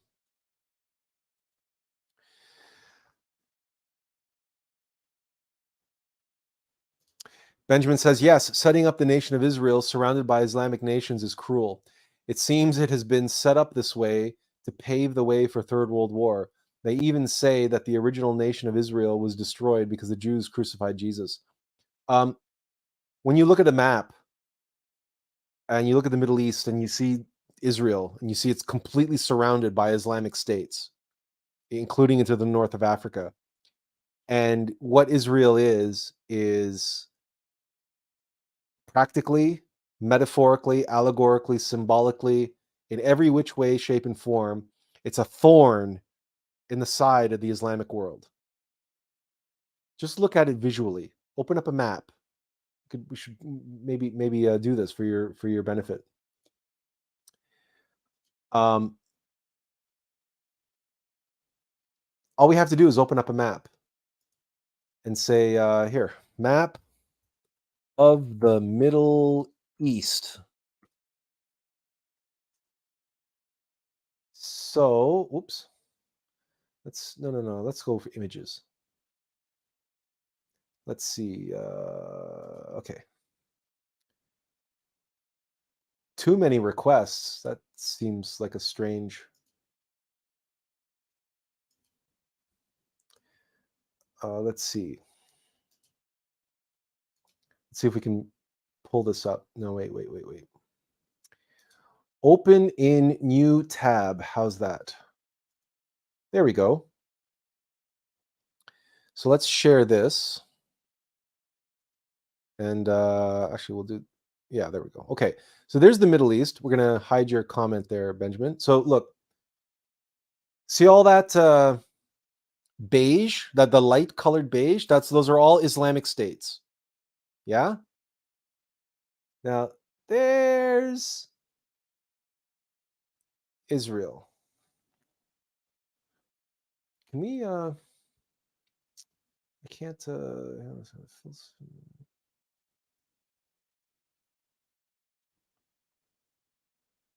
now, I should, okay. So there's Israel.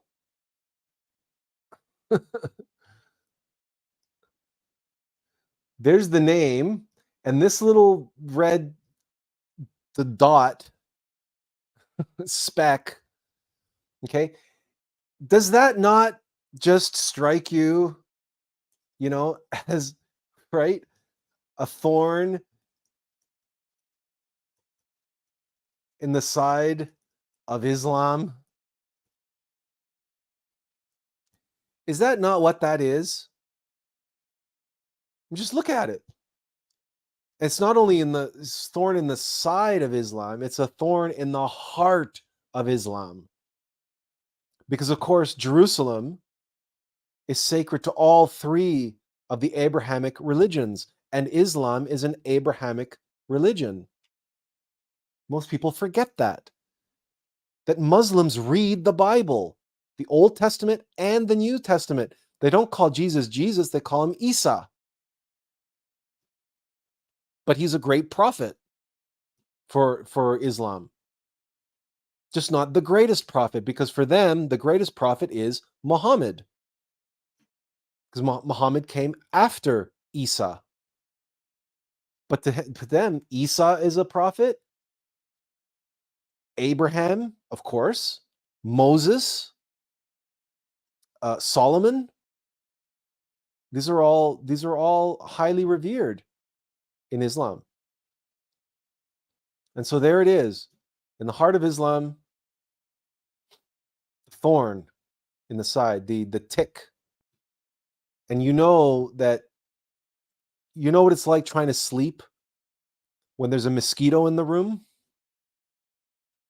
Or when you have like a splinter under your finger, or that whole that archetype of a thorn in your side, what that means, right? A splinter under the skin, or it's like the itch in the middle of your back that you can't scratch. It's an irritant, and was designed to be that. It was orchestrated to be that. The fly in the ointment, right? It's the poison pill. It's the tick, the little tiny little thing that gives you Lyme disease and poisons the whole everything. It's designed this way. And just like the mosquito at night, just like the fly in the ointment, just like all of these cliches and that are capturing the same archetype, this tiny little itch that you can't scratch, you know how maddening that can be. It's this constant needling, gnawing irritant, this constant source of irritation, of frustration. And sooner or later, it's going to come to a head. And we may be witnessing the beginning of the end of that. And just understand, when you look at this map, just geographically, okay, you realize why all of the West and the United States are behind that little tick, right? Because if they weren't, all that light colored area, they would have crushed it by now. They would have squashed it. They would have erased it from the face of the earth. The only reason why they don't do it is because the people there won the sympathy of the world during the Second World War and the final solution.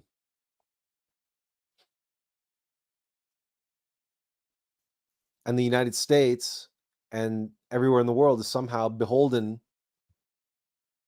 to the defense and the prevention of that taking place.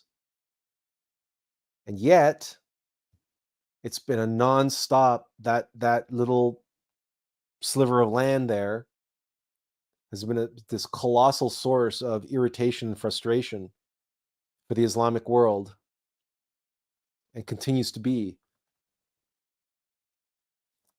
And again, we talked about it earlier, right? Manipulation, psychological control, creating the circumstances with significant weightiness in order to bring about the result which you want to see. And the result which they want is an eruption of a global conflict between the Nation of Islam, the Muslims of the world, and the infidel, everybody else, who publicly in the media all seem to side with Israel.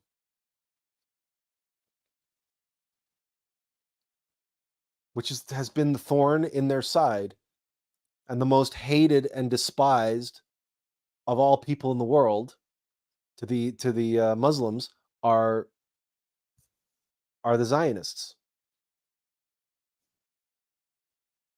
And so all the infidels have sided with them, with the Zionists.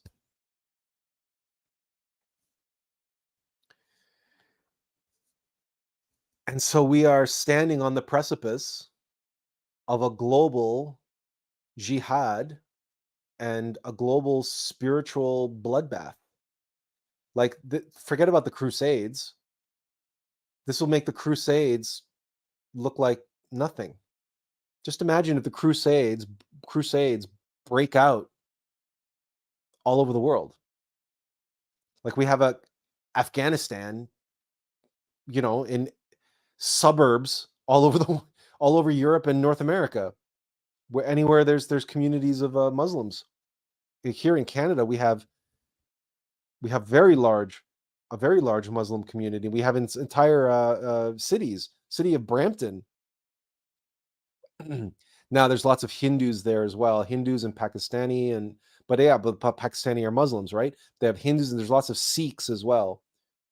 But still, tremendous numbers of Muslims all over the world, and that's what they're trying to do, right? And you just bide your time, right? You stick in the poison pill and you just wait. And sooner or later that poison spreads and that wound festers, and then it ends up turning into like one of these big boils. And then sooner or later, you have to pop that boil. And what comes out is this, it becomes a cyst, right?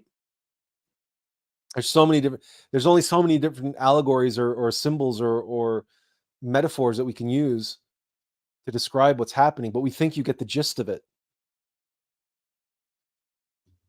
And that all of this pent up anger and frustration, everything will eventually spill over. The question is, will cooler heads prevail? That's really the question. And not just here, but everywhere around the world. Hermes Tree says, will rum, he says, will Russia come from the north to rout them from the temple? I'm a bit rusty, but I know there is some reference to this. Oh, will Room Russia. Okay. And he adds, that makes total sense to hear has happened to Matt Gaetz having a complete 360 compared to Ukraine. Well, we don't know about Matt Gaetz and 360 compared to Ukraine, but will Russia come from the north? Well, look, if Syria gets involved and Iran gets involved, then their allies will come to their side, and that's Russia and China. And rest assured that the Black Lodge is behind all of this, and the Black Lodge is running everything. The Black Lodge runs the world. So in answer to your question, yes, because if they follow through with this, they're going to follow through with everything. Nobody's going to hold back. Why would they? This is the Battle of Armageddon. This is what's going to give them the impetus to lock down the whole world and do exactly what we described earlier, where you, Hermes Trees, or I, right, we could get visited by the men in essentially the agents from the Matrix, right? The men in the black Suburbans. And then we just disappear. And one day there will no longer be Atlas info online. And God willing, we'll be on a book tour or something, and just one day we just won't show up for our live presentation, our live talk anymore. Nobody will know why.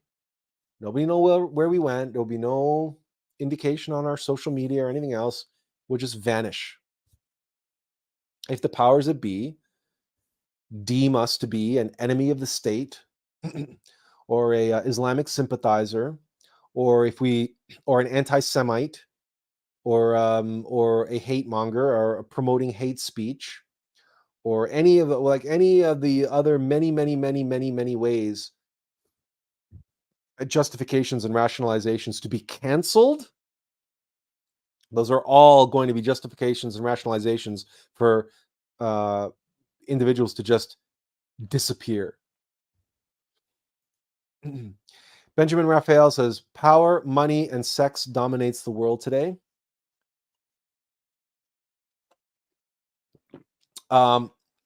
Actually, it goes way beyond all that. What we are witnessing, if everything is unfolding, like the graphic behind us, the Black Lodge works from mechanical nature. And when a humanity has outlived its usefulness and outlived its workable lifespan, it has to be removed. It has to be. Because remember, even the materialists, like even if you're, forget about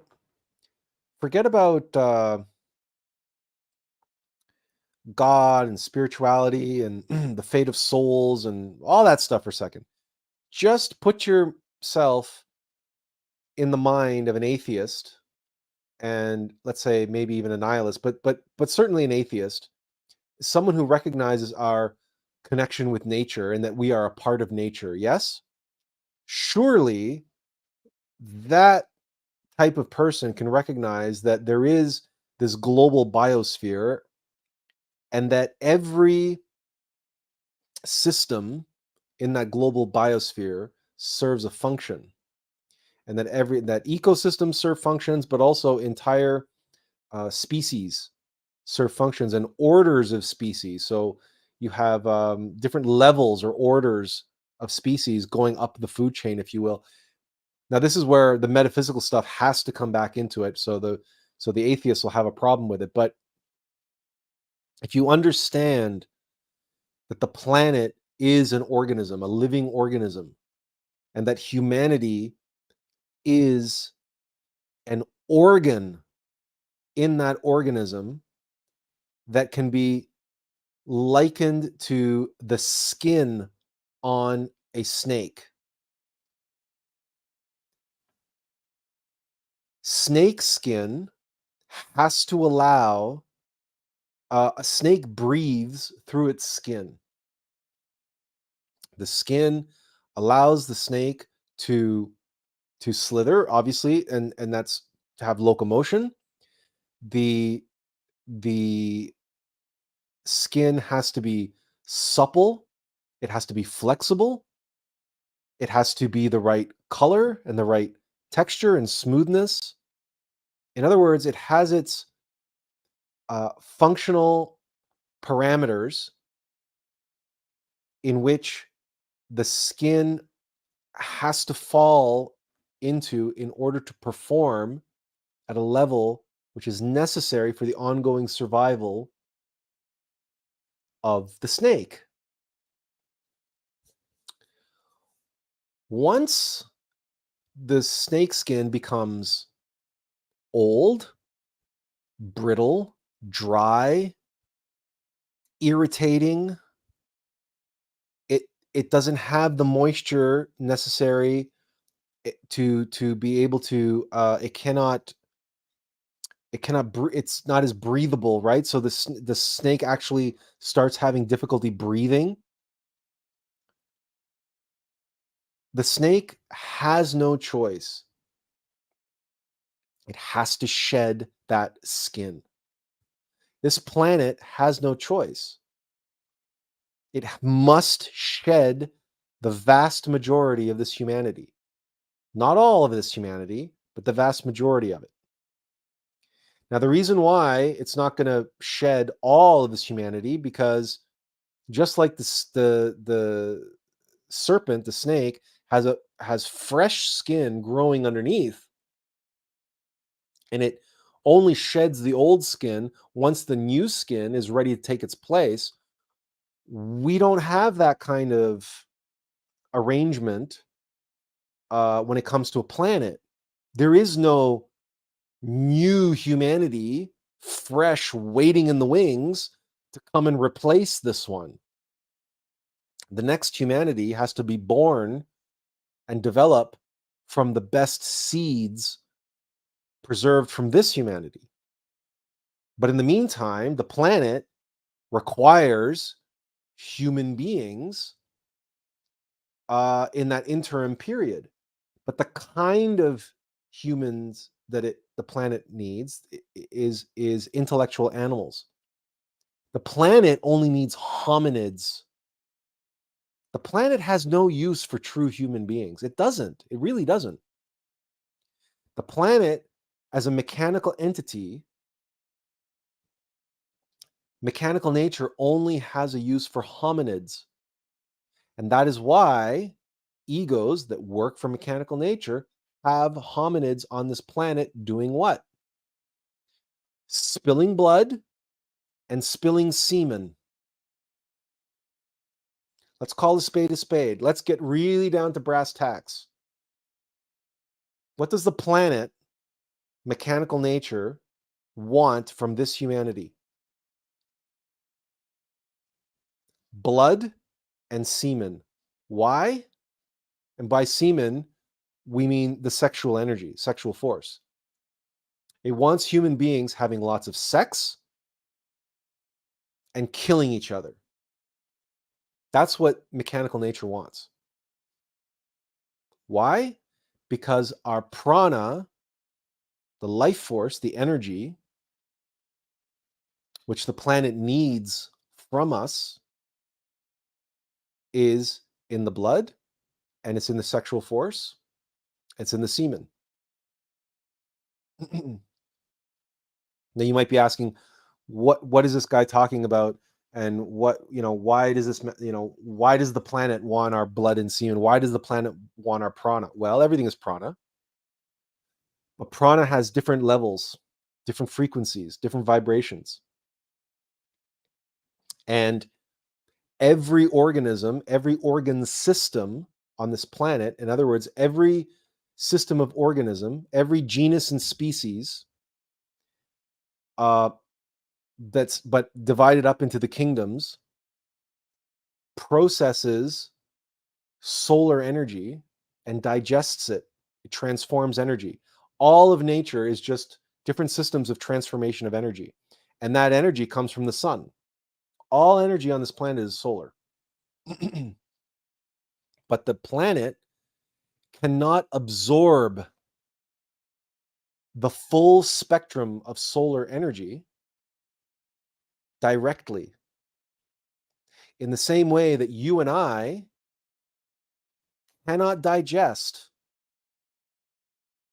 a walnut directly. You and I, we cannot take a walnut and draw the energy out of the walnut. In the same way that you and I cannot stand out in the sun and just directly absorb all the energy, all the solar energy from the sun. It can be done, but it must be done consciously. It takes a lot of effort to actually absorb that energy and be able to live on that energy. It's called being a breatharian.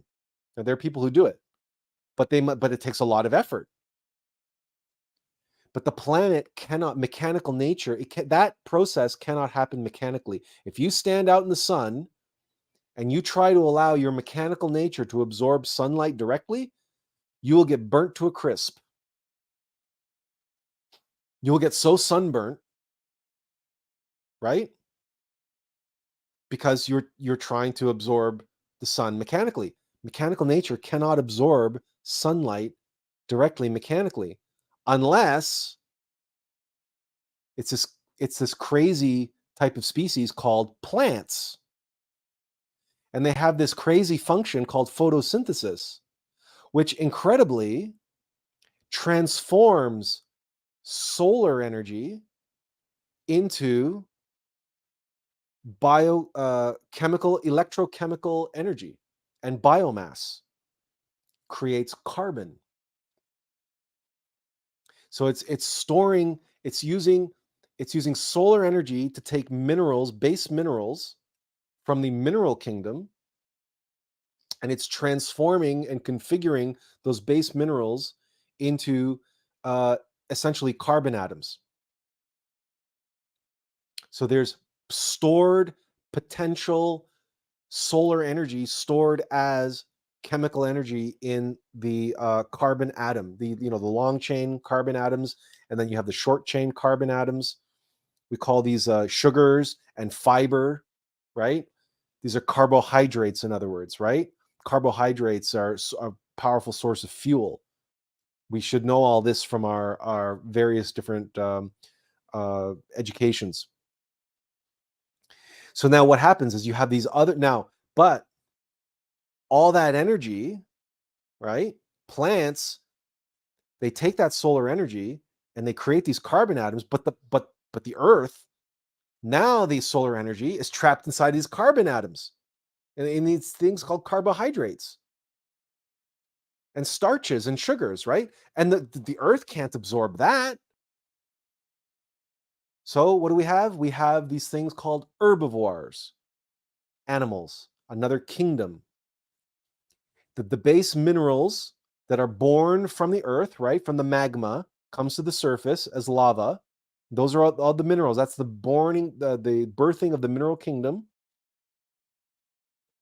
And those minerals are broken down by bacteria, by the way, because the plants can't absorb minerals from the mineral kingdom directly. They must be transformed.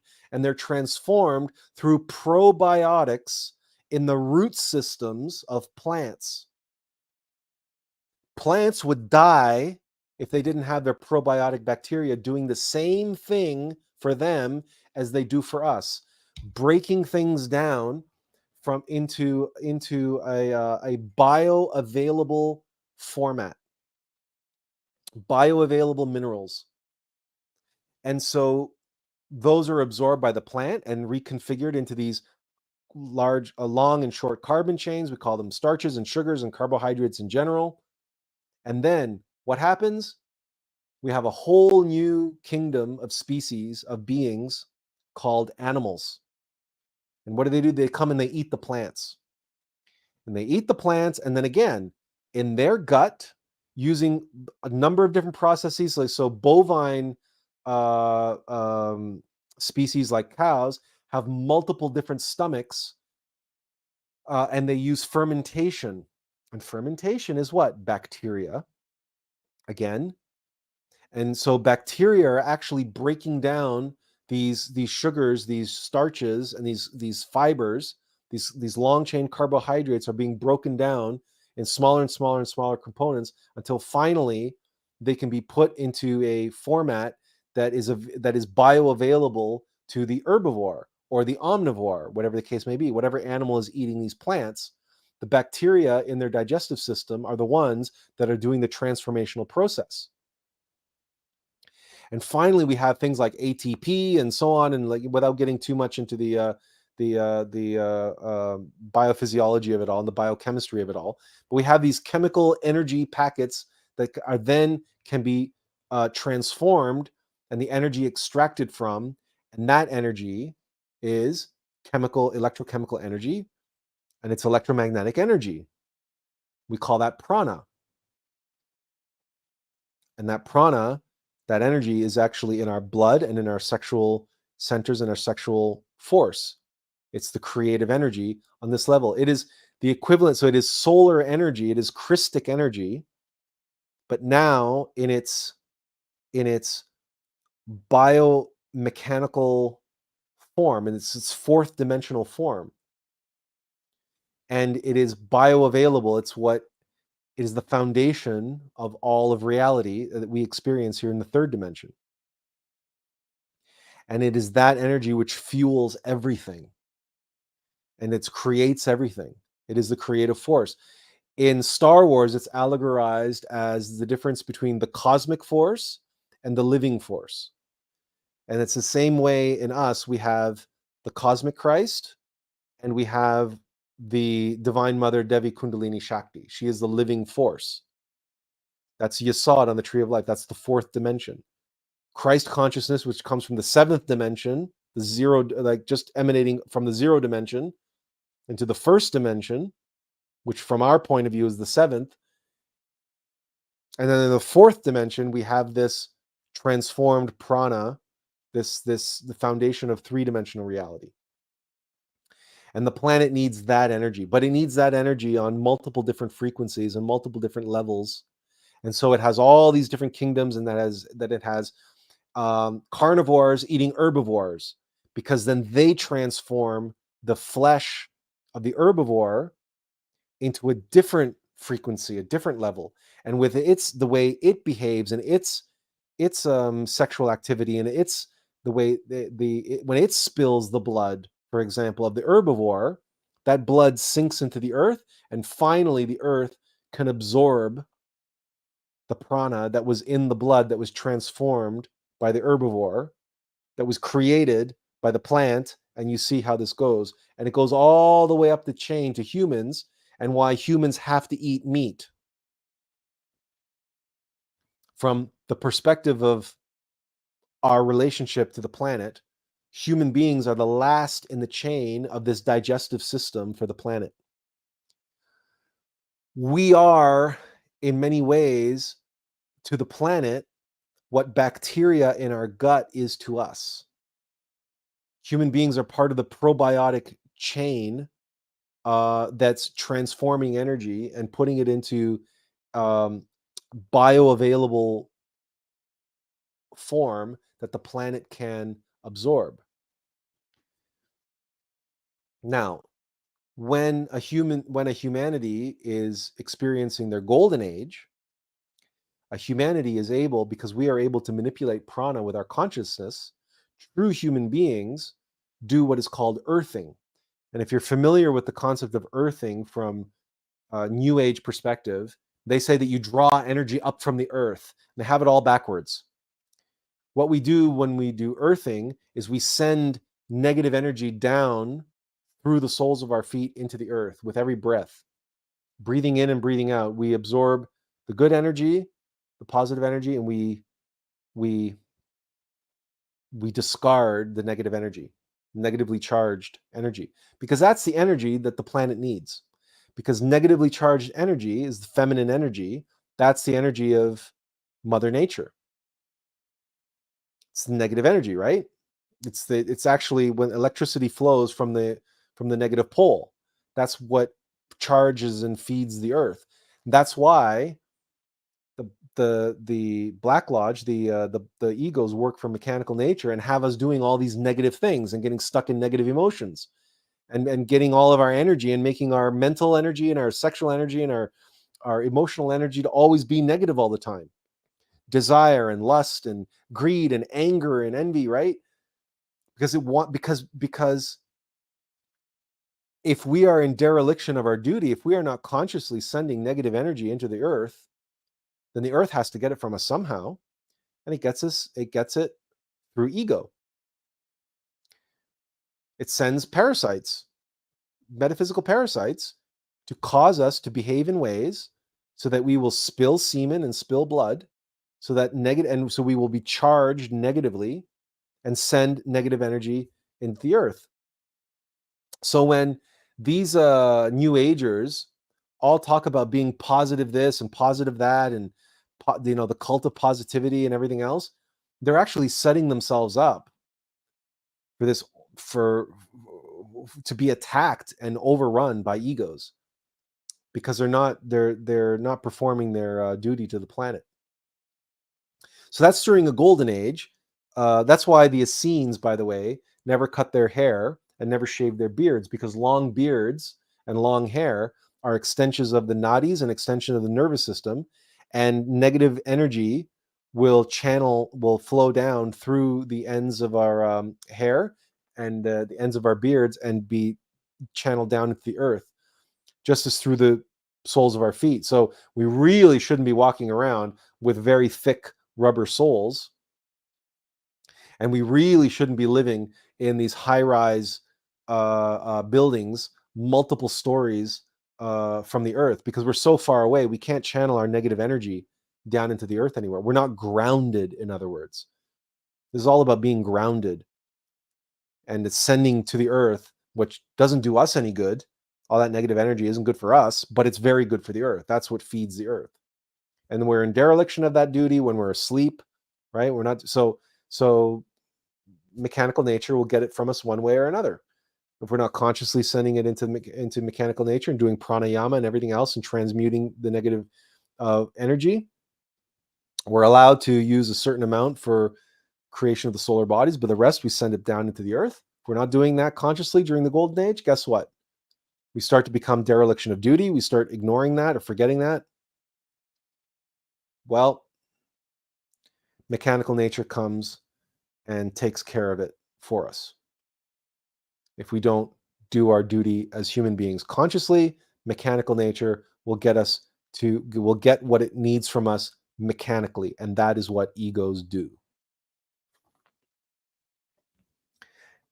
And when humanity has outlived its purpose, like the skin of a snake, then again, mechanical nature needs to shed.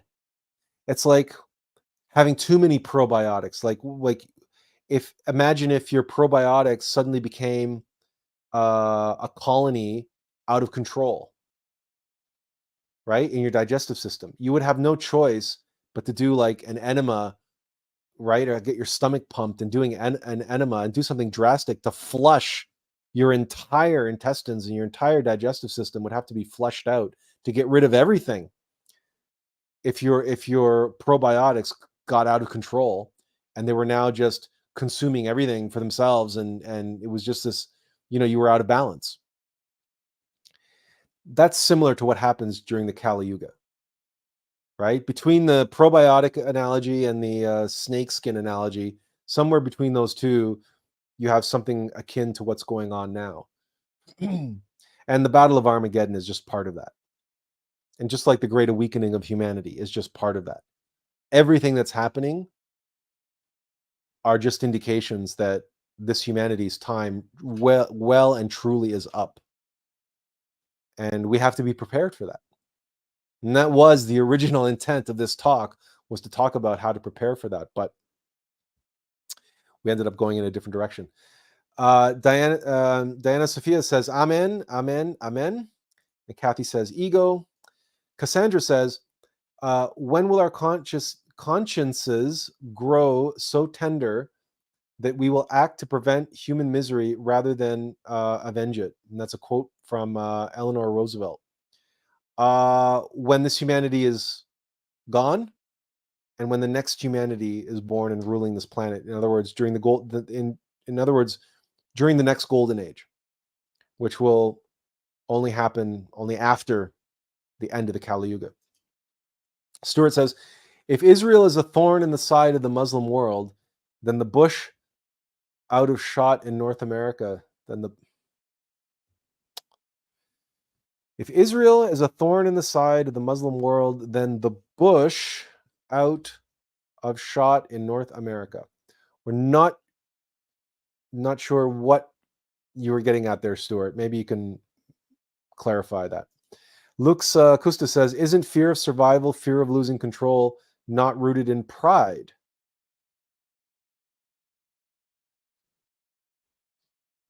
Why would it be rooted in pride? Because pride is the I?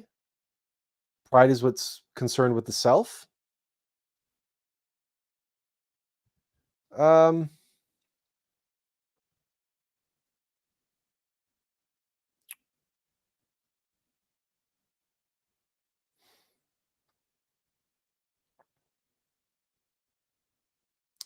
For us, fear and lust are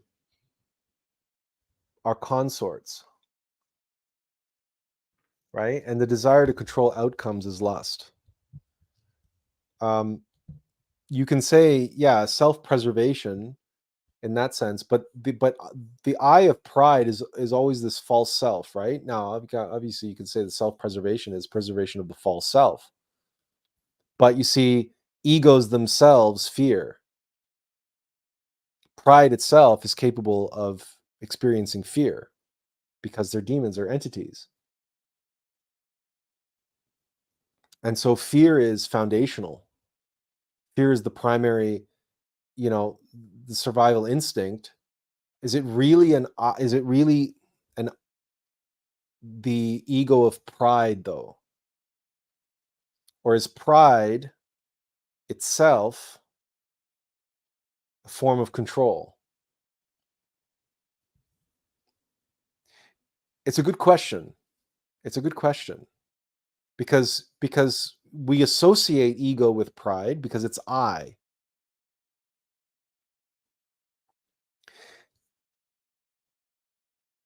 The thing is that lust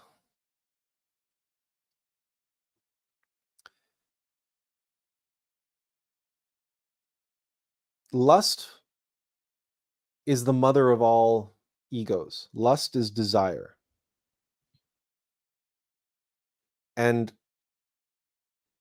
she is allegorized as the whore of Babylon. And as we've said before, we've done live streams on this before. We said every whore needs a pimp. And lust's if lust is Lilith, her consort is Asmodeus, who is fear, and fear is control.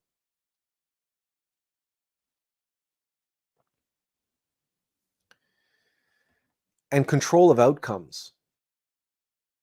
Now, control of outcomes is born of lust, the desire for orgasm.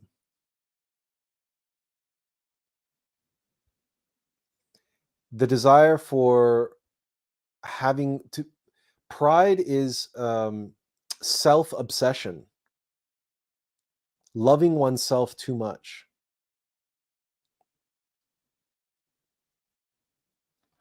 So you can say, so they're related. One might say that pride is the outcome, or is the child of fear and lust. Because what is born, so when we say lust is the root of all desire, or the root of all, is the mother of all egos, and it's desire, you can say, well, you desire something, but for whom do you desire it? Well, for the self, for the I.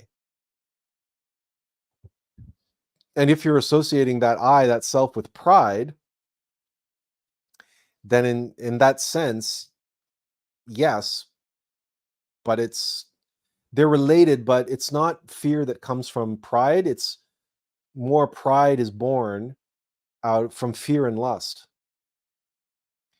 It's very difficult to work this through intellectually. If you meditate on it, you will see the relationship with greater clarity. Because you could say the same thing, for example, about gluttony, right? Because gluttony is your the need to eat and overeat. Well, it's a very self-obsessed, self-absorbed thing, and as eating is a very, it's all about self-preservation. Well, self-preservation, is that fear or is that pride? Do you eat because you're proud, or do you eat to survive? And if you overeat and then you look in the mirror and you see that you're fat, what do you feel? You feel shame. Potentially, anyway. You feel ashamed that you overate. Well, shame is the flip side of pride. So the pride doesn't care if you love yourself too much or you hate yourself. It's in a different category than self-preservation. Because ironically, people kill themselves, which is anything but self-preservation, but it can be fueled by pride, which is why the relationship between, and same with shame, because people can be ashamed of themselves and they can actually commit self-harm. And self-loathing, which definitely is related to pride because it's shame, and self-hatred is related to, so self-loathing is related to pride. That can lead to alcoholism and all manner of addiction. All addictions are self-loathing and self-sabotaging, self-destructive behavior.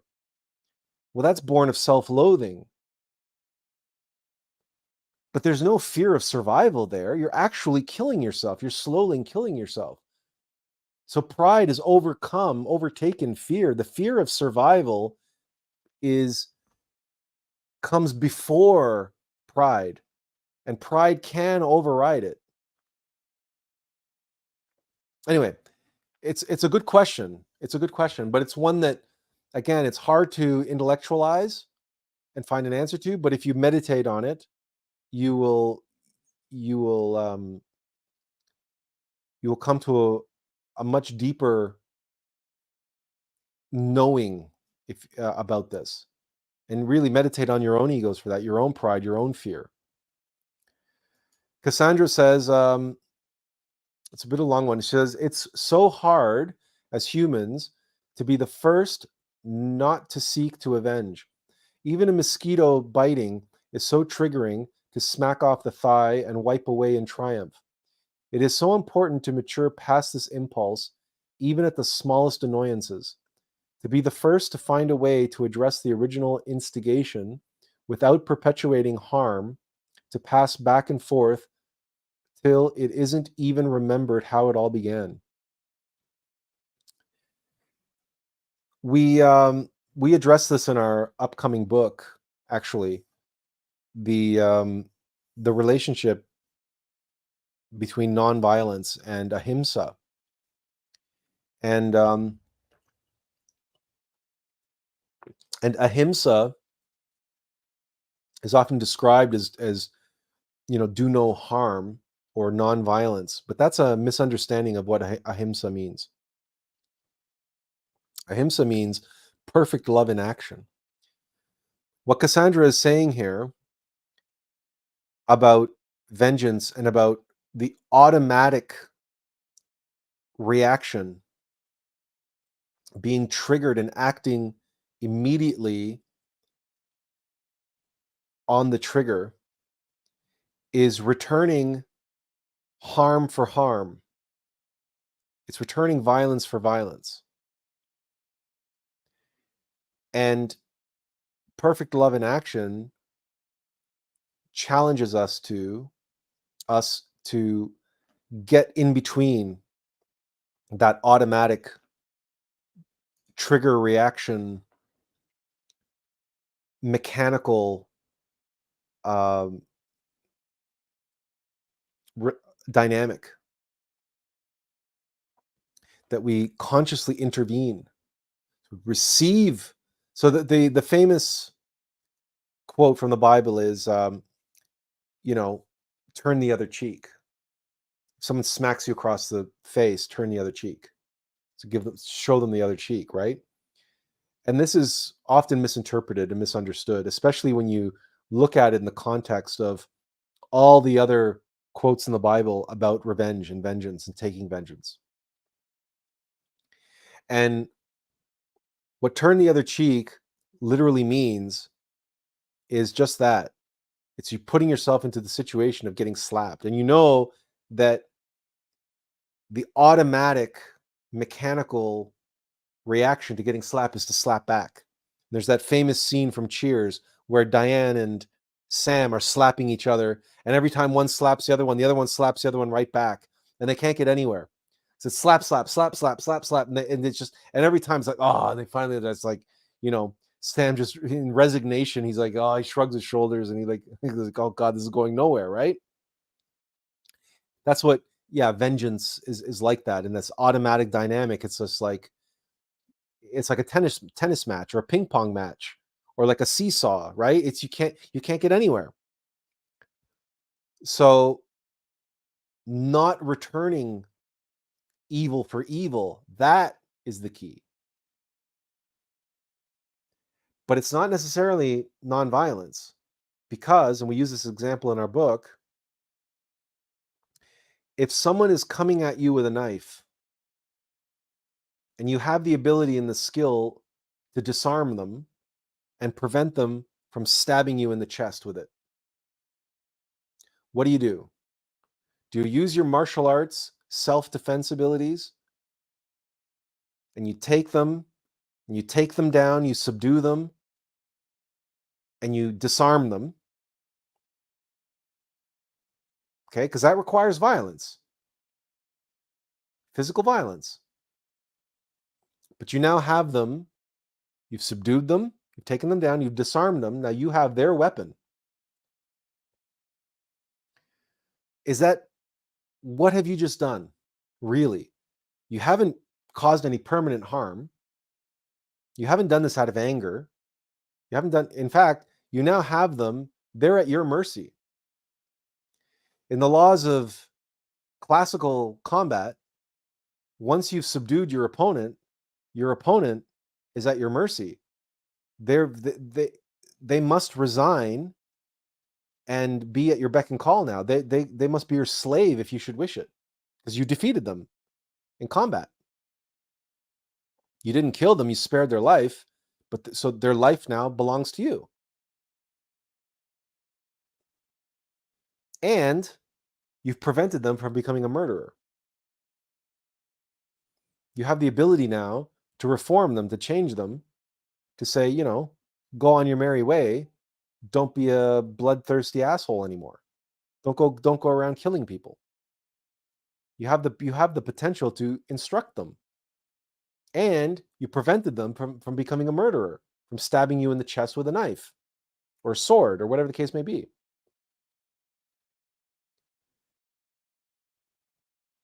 Now, karmically, who does the better service? The one who disarms the assailant, prevents them from becoming a murderer, and instructs them and reforms them? Or the one who, out of some dogmatic, self-righteous sense of ahimsa, some self-righteous sense of nonviolence, no, I will not raise a finger against my assailant. They allow themselves to be stabbed in the chest, and they die. Their assailant is now a bloody murderer and will probably go on killing other people and accruing more karma and more karma and more karma, causing more suffering, more suffering, more suffering. Why? Because you misunderstood what ahimsa means.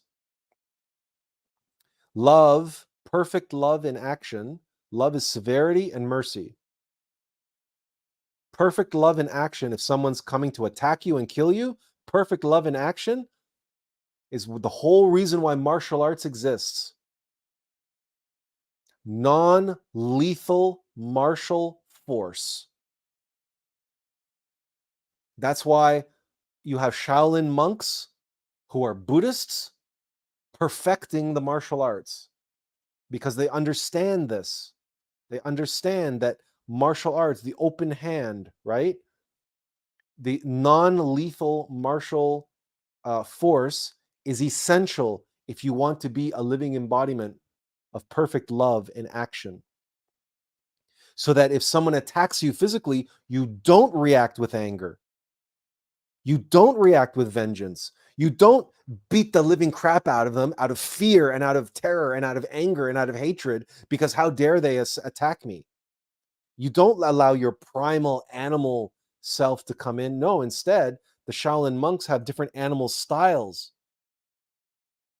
where they channel any primal energy or forces of animalism into the actual art of the non-lethal martial action, to be able to remain calm and subdued. And you practice sparring and you practice getting attacked, so that when you are attacked in real life, you won't resort to fear. You won't resort to your primal instincts.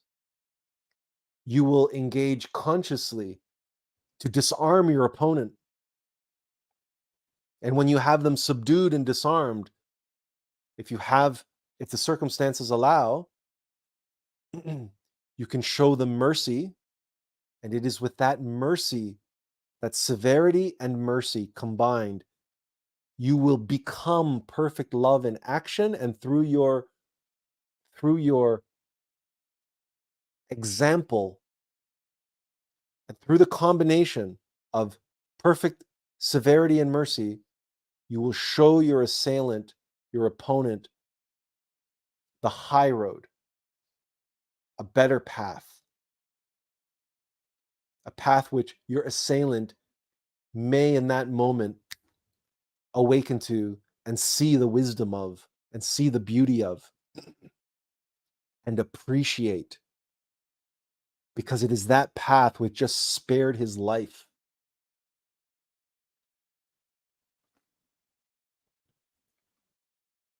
That is perfect love in action. Not, oh, I must be nonviolent, I must be nonviolent, I must be nonviolent, and stupid naivete, foolishness. And when it's done on the political stage, it's worse than that. It's passive aggression. It's gaslighting. It's manipulation. Masked as the high road, masked as spirituality. We get into that in our book as well. It's a very, very, very controversial and probably unpopular view, but it's the objectively correct view, and history proves it out. Perfect love is not afraid of violence. Love is not afraid of force, of strength.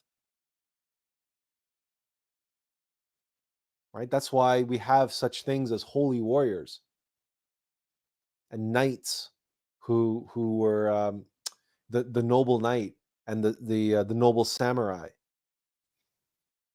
These archetypes are not made up, and they're not rationalizations and justifications. Yes, it's true. Many of these so-called noble knights took advantage and abused their position. This is true. But many did not. Many took their oaths very, very seriously. And one of the most beautiful films in modern times that illustrates this and expresses this is The Kingdom of Heaven, where we have Balian and how the defender of Jerusalem. And it's even commented on that film where, we wonder if Jerusalem or the world can accommodate something so rare as a perfect knight. But there is so much in that film also about, showing mercy after combat and this and that, and the wisdom of when to attack and not to attack, and all these, right? We see there's great levels of nobility, and it's about the Middle East of all things. So unfortunately, that movie got released like literally a few months after The Return of the King, and it bombed at the box office, and nobody took it seriously because the Battle of Jerusalem in The Kingdom of Heaven, even though it's so incredibly done and historically accurate and everything else, it couldn't compare to the CGI battle scenes from Lord of the Rings. So the people who went and saw it, they said, they yawned and like, we've seen 10 times better than this, only a few months ago. It was so much better than Lord of the Rings, but that's high fantasy, right? They didn't take that into consideration. And yeah, it's Kingdom of Heaven. It's a long movie. It's a slow slog, and it's Ridley Scott, so it's hyper naturalistic and everything else. The film didn't get its due. And of course, the themes just didn't connect with modern audiences because the themes were classical themes of nobility, themes of right or wrong, themes of honesty, of truth. It's about the hero's journey of a bastard son of a knight rising to a status of nobility, to rising to the actual, to become the perfect knight that was his birthright.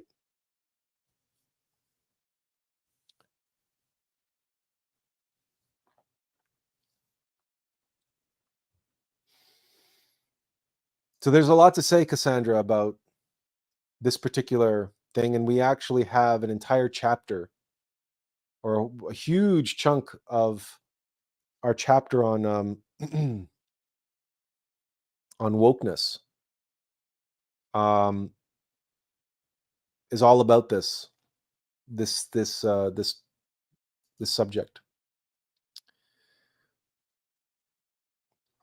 Kathy says, thank you for your knowledge today. She says, I learn new things. Well, thank you, Kathy. She's probably gone by now, but thank you for being here.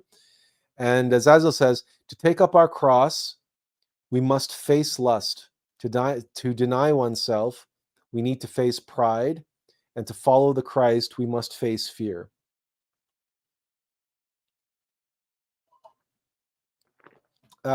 We would agree with that. Yeah. To deny oneself, of course. And also, this is the path of the Bodhisattva, right? So this is a path of suffering and sacrifice for others. And that requires, as Azazel points out here, it requires all three. So pride is important for us to overcome.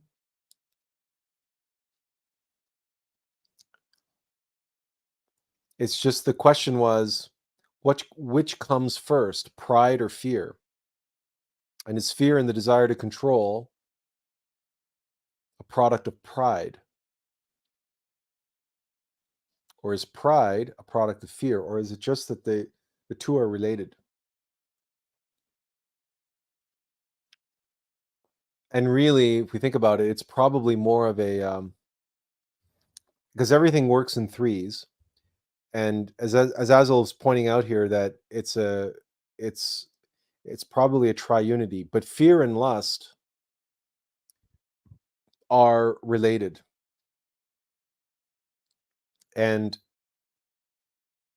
our intuition tells us that pride is what's born of fear and lust. The desire to control is itself a desire, which means it's lust. It's lust for control and lust for comfort and security. That's what fear is.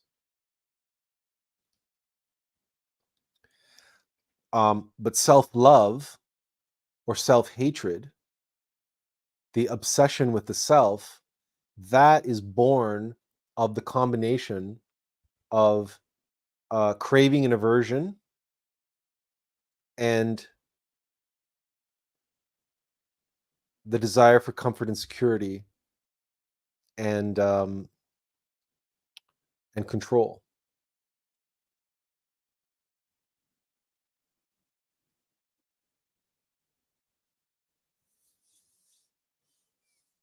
The I is what's born of that, because everything that the I would want comes from the relationship between fear and lust.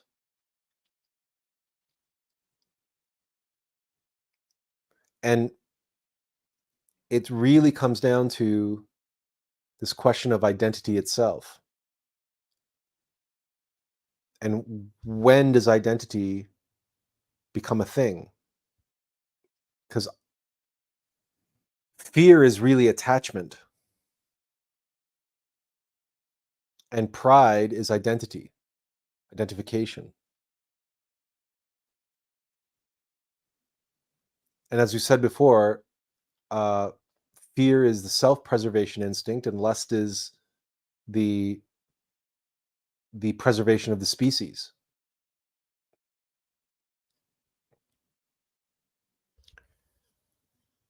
Anyway, again, we said it's a good question and it's worth meditating on, and it is worth meditating on in the context of what Azazel shared here about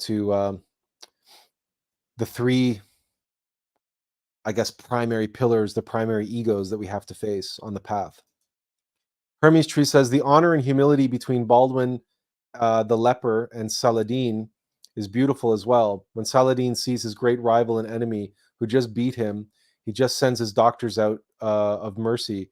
Yeah. No, it's a truly great film. It's one of those movies that we watch several times. Well, at least twice a year we'll watch it. Like Lord of the Rings, we have to watch at least once a year, usually on New Year's Eve day. We think we've said the story here before, where the first time we watched it on New Year's Eve day, we watched all three films, and the ring fell into the lava and dissolved exactly on the stroke of midnight. We didn't plan it that way; it just happened. But yeah, Kingdom of Heaven is one of those films that we just have to watch every now and then, just as a reminder. Oh, Kathy says she's still here. Well, and there's quite a lot of you still here at the 3-hour mark. We didn't really get into the how to face the suffering of others, did we? We ended up talking about what we think everybody's really on top of mind. Everybody wants to know what's going to happen. And we are not we're not a prophet in that sense, right? We have no visions. We can't give you any details of this is going to happen, that when and next and so on and so forth. We don't have any insights like that. And all we can tell you is that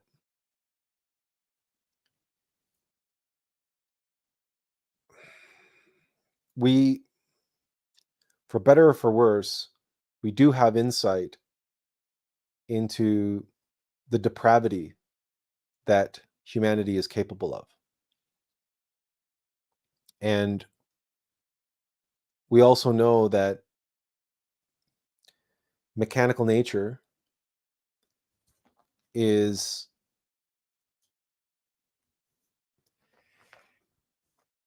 capable of great savagery, and what comes across as being very heartless, right?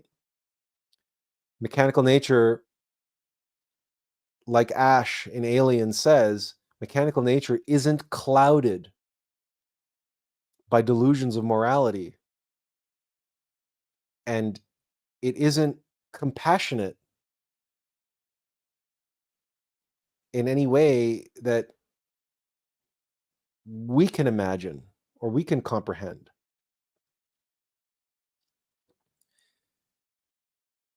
Mechanical nature has wiped out entire humanities before us. Mechanical nature will wipe out entire species, will wipe out entire peninsula, will collapse entire continents into the ocean and cause colossal great floods that scour the remaining land masses clean in gigantic 40-story tsunamis. Why? Because it's all part of its body, this planet. Look at your own body and look at what your body is willing to do in terms of symptoms when you are beset upon by some illness. Have you ever had a fever? Have you ever had explosive diarrhea? Have you ever experienced convulsions, seizures? How about projectile vomiting?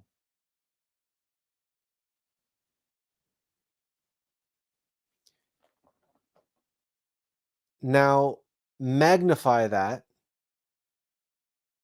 by several billion, trillion, don't even know what the right magnification is, and comprehend what this planet would be like if you've had a fever, a real, like, shivering fever, like shaking or if you've ever experienced convulsions. We have epilepsy, so we could tell, share stories, but just imagine this planet having a fever called global warming, and this planet going into convulsions. The earthquakes that we understand, that we are familiar with, we are going to, in the coming future, this planet will experience earthquakes. If there are still humans around at that time with technology to measure them, those earthquakes will measure off the Richter scale. They will break the Richter scale.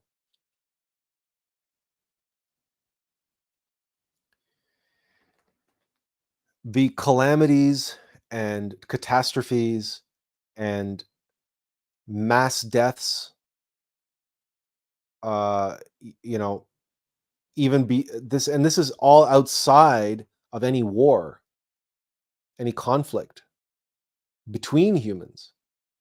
This will just be the earth getting rid of civilization, getting rid of the cities, and it's the people that the earth wants to keep are the tribesmen, the aborigines, and all those people living off the grid who are giving themselves back into nature. This planet wants idol worshippers and nature worshippers. It wants psychedelic users, pot smokers, Gaia worshippers, druids, shamans, and those tribes and voodoo doctors and all of the Aboriginal and groups and tribes all over the world, those are the hominids, those are the the members of this humanity who are not really members of this humanity. They're on the fringes of this humanity.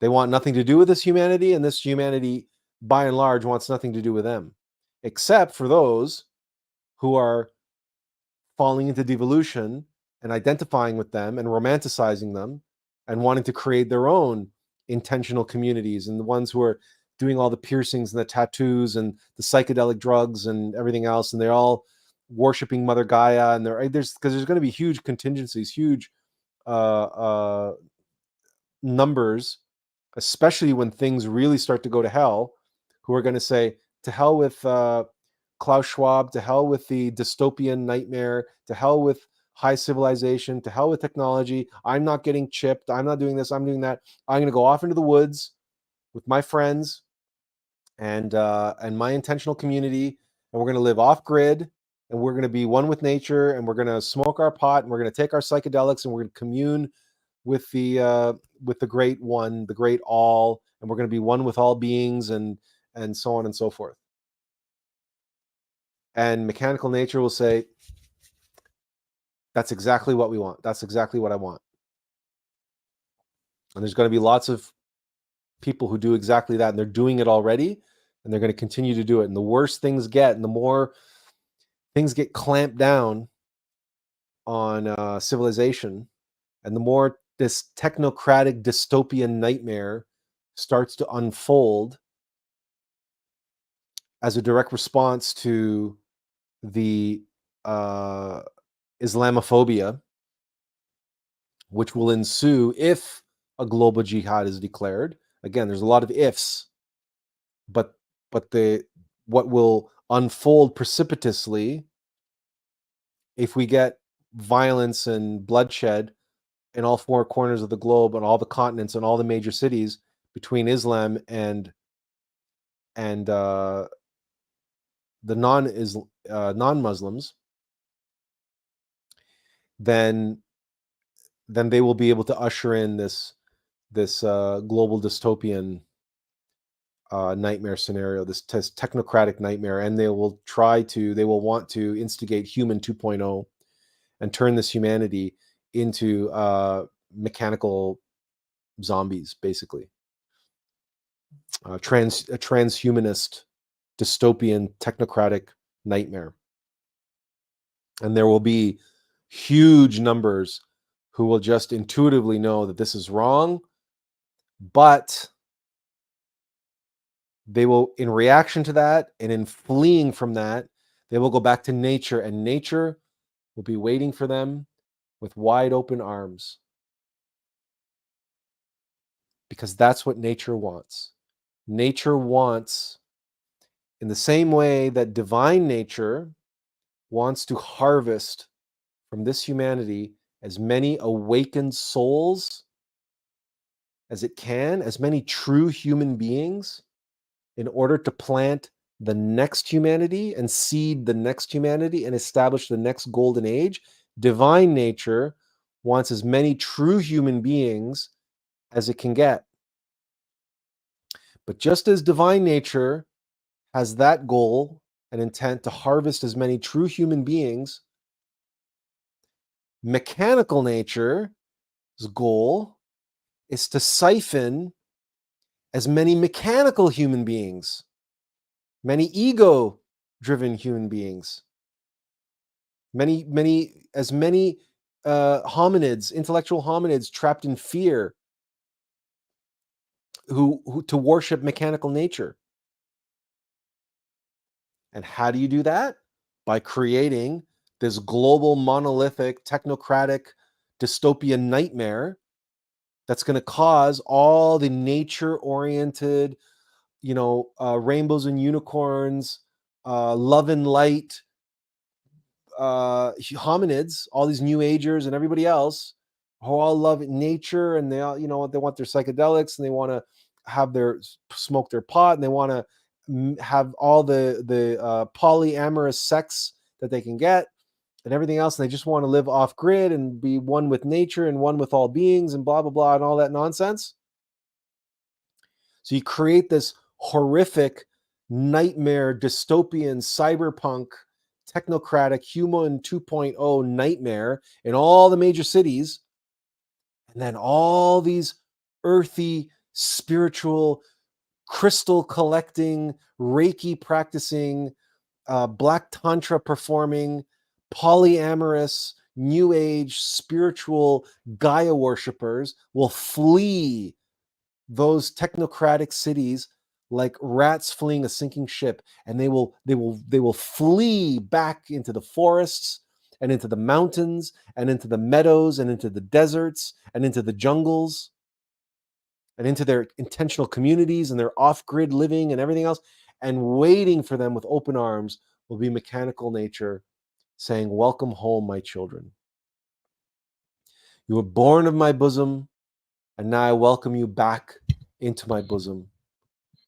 And they will begin the long ancestral downward devolutionary spiral, like all the Aboriginal communities that we can witness today, who are all descendant of once high civilizations.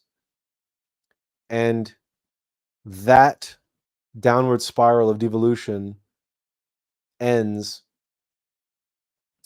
in hominids, which are now classified as different species. We classify them, so we call them the great apes.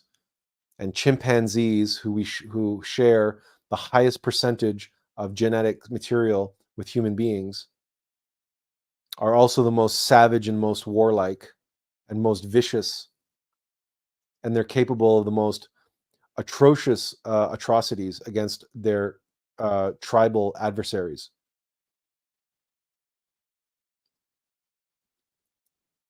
After millions of years, that's what happens to these people who give themselves back to Mother Nature, because Mother Nature needs savage, primal, animal hominids. It needs hominids who are tribal, they engage in tribal warfare, and they have as much sex, animal sex, as they possibly can.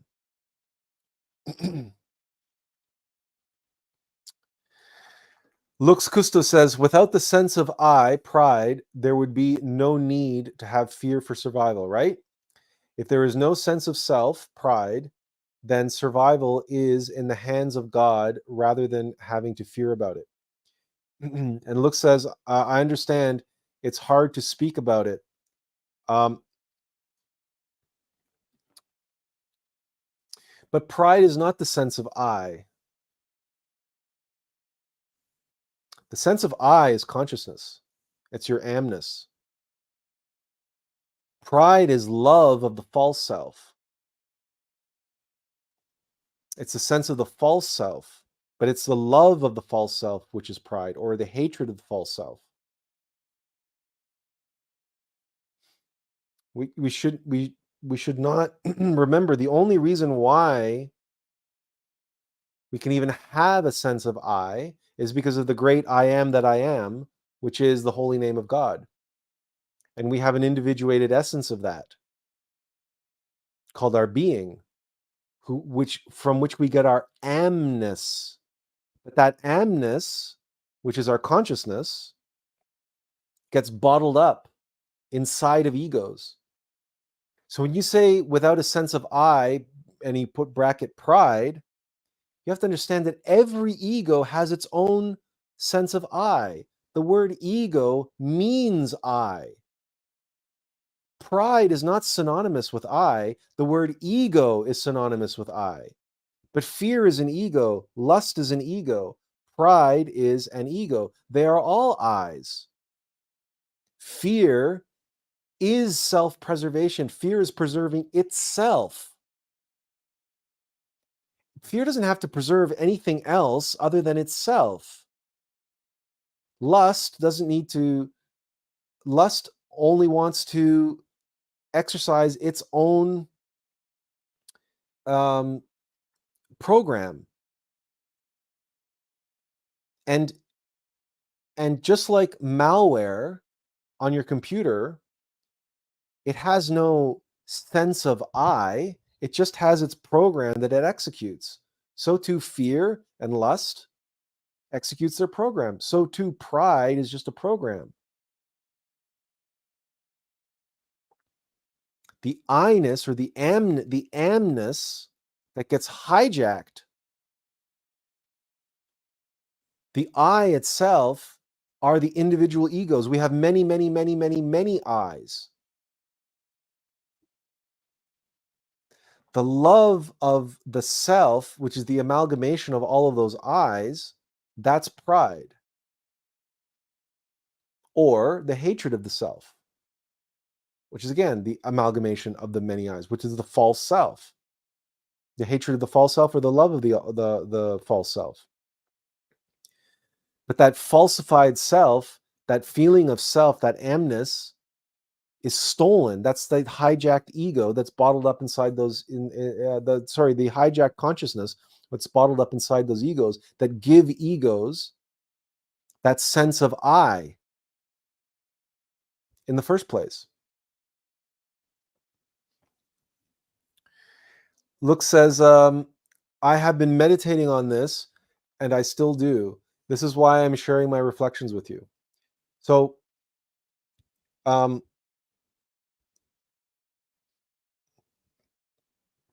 think about it in terms of parasites and an organism.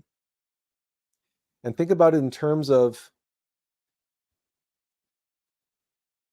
oh, was it Looks, was it you? No, it wasn't you earlier. It was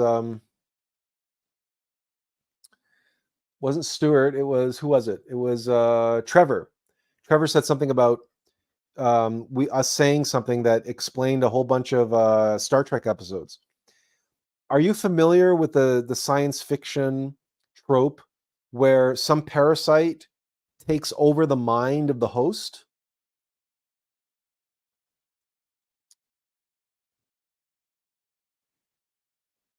Egos are like that, where it's a parasite. It's just a parasite. It's like just like any other parasite, like a tapeworm. Now, a tapeworm takes over our digestive system and eats everything that we eat and keeps growing until it completely fills up our intestines, right? Tapeworm can be like 40 feet long. And everything that we eat is completely being digested and consumed by the tapeworm. And so we end up starving to death.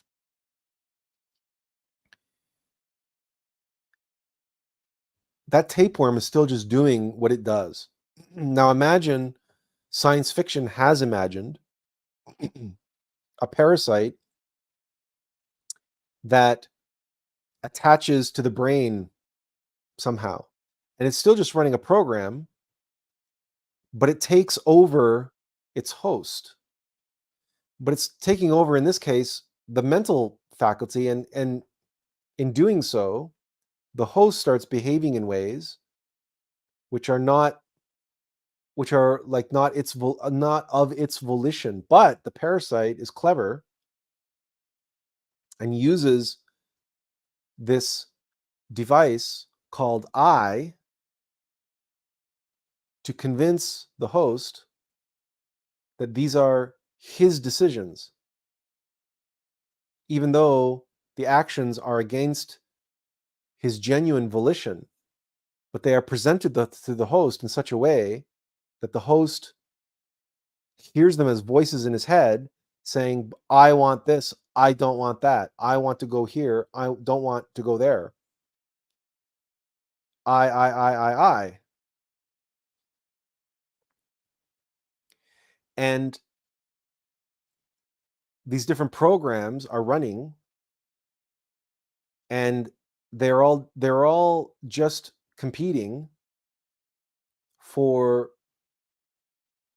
get into the position to be able to control the host, so that the host will do an action which ends in results, so that that particular psychological malware, that particular parasite, can siphon human resources out of the host.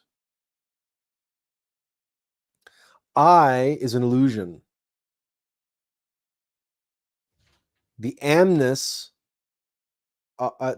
in other words, it's an illusion that's subjectively filtering our amness and presenting it, and layering this I on top of it, which is why the I is so convincing to us. It's a psychological song which hypnotizes us and mesmerizes us.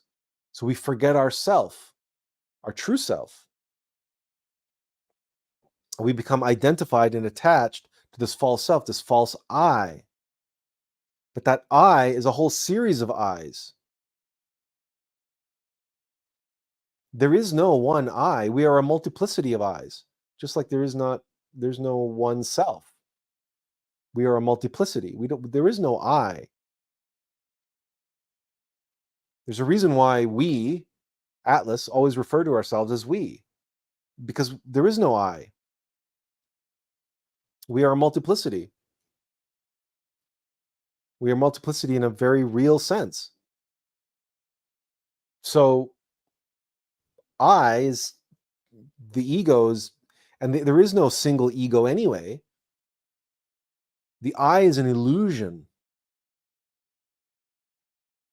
That illusion cannot spawn fear and lust.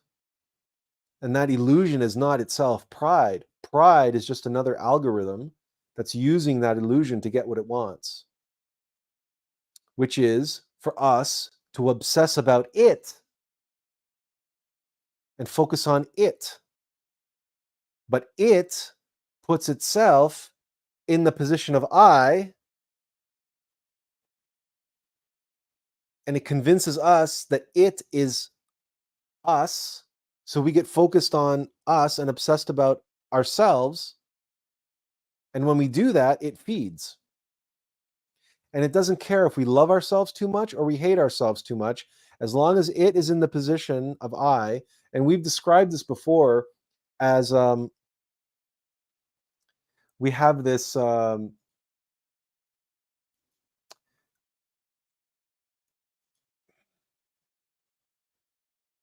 what do you call it? An Instagram feed. I'm sure we've done this in a video as well, and we've shown this in video form as well. But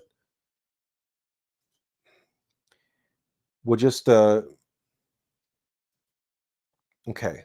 So let's show you this. Okay, so here's the Game of Thrones our many egos play. So here we have a bunch of egos. Can we make that bigger? No, I don't think we can. And right now we have lust sitting on the throne at the top, the Iron Throne, right? And you see how the Iron Throne is made up of all of those steel blades, those iron blades, because we're living in the Iron Age, and each one of those blades represent one of the kings who sat on the throne, right? The Iron Throne is itself an embodiment, a symbol, an allegory for our many egos that create this throne, this I. And it's whichever ego is at the top which rules, right? Whoever sits upon the Iron Throne rules. So you have lust, which is desire. And once it's upon the throne, it will declare, it will make its declaration, just like a king or a queen upon the throne. It'll say, I want this,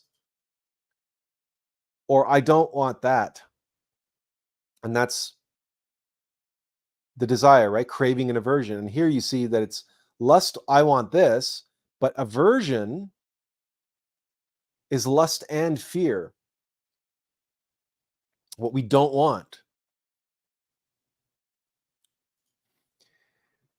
And then there's pride. That's what causes our hypnosis. As I was saying earlier, right? It's the illusory I saying, I am the greatest, identification, and rejection, I am the worst. Or then there's just fear, it's a source of lies, right? Rationalization, they must love me, or irrationality, they all hate me. And again, lust and fear, we have pain. Seek pleasure and avoid pain.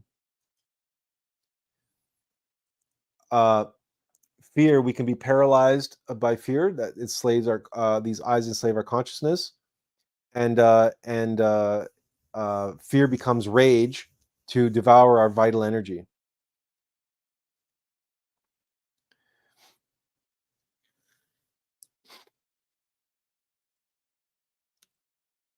The point that we're trying to make in that, albeit maybe not as effective as it could be, slideshow, is that each one of these fear, either together or individually or as together, they play this game of king of the hill, and whichever one sits atop the iron throne at that moment is the one that speaks to us as I.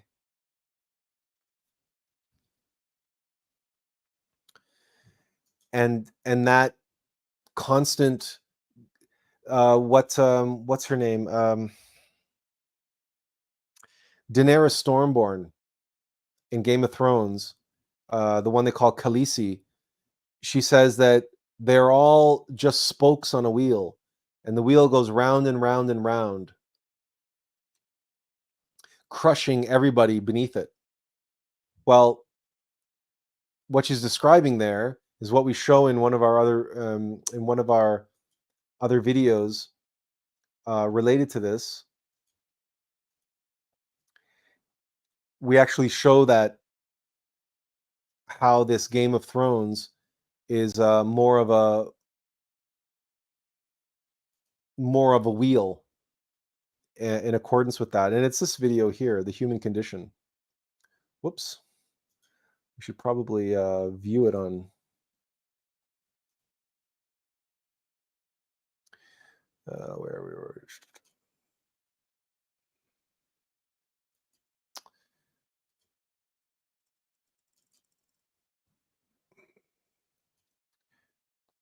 There. So in this video, which we can put the link in the description. It's 35 minutes long, so we're not going to play it, and we're not going to try to find the exact chapter that, because we don't have this broken out into chapters. We probably could or should. But anyway, this will describe it and show that rotation as a wheel, because Daenerys Stormborn is the one that says they're all a wheel going around and around, crushing everybody beneath. And that is the, yeah, it's this quote. They're all just spokes on a wheel. This one's on top, then that one's on top, and on it spins, crushing those on the ground.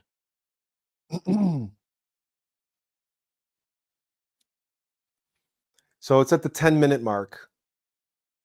And this explains how the actual dynamic of the egos, this whole video is, we recommend, but will explain how the actual dynamic of the egos creates not only the sense of I, which is what this whole video is about, but also the law of the pendulum, the busy mind, and everything else comes from this dynamic that Daenerys Stormborn is describing here, called the Game of Thrones.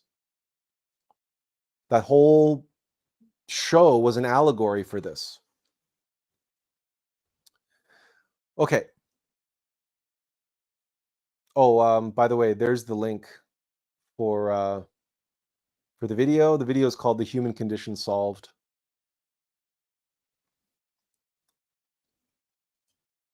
This is also explained in quite some detail in our upcoming book as well. So, Cassandra Graham says, the Divine Mother and Mother Nature are two different mothers, both necessary for the earthly life experience we traverse. However, Divine Mother is ultimately the mother we need beyond here on earth, as she came before the earth and before Mother Nature. Mother Nature, although valuable, is of the lower nature, which is why she needs our negative energy and from our souls, while Divine Nature is for the nurture of our soul. Am I understanding this correctly? Pretty much. That's not a bad summation, Cassandra. And we have a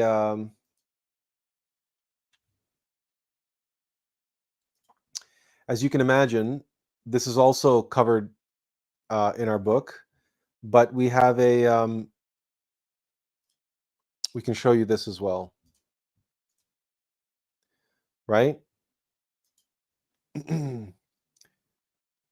So here's the dynamic. Um, we can understand the relationship between divine nature and mechanical nature, like the water cycle, and the relationship between evaporation, condensation, and precipitation, uh, and the liquid water trapped by undercurrents. And our reality, the life that we live here in 3 dimensions, this is what is known as surface tension. The tension that is formed between the water that is trapped in undercurrents, in liquid water, that the earth has a need for, a requirement for, and the sun, which is trying to attract and cause water to break free of its liquid form and rise to the heavens, right? Rise into the clouds. Now, the undercurrents, gravity and everything else, is trying to hold the water down, trying to hold on to the water. And mechanical nature wants, that's its job, right?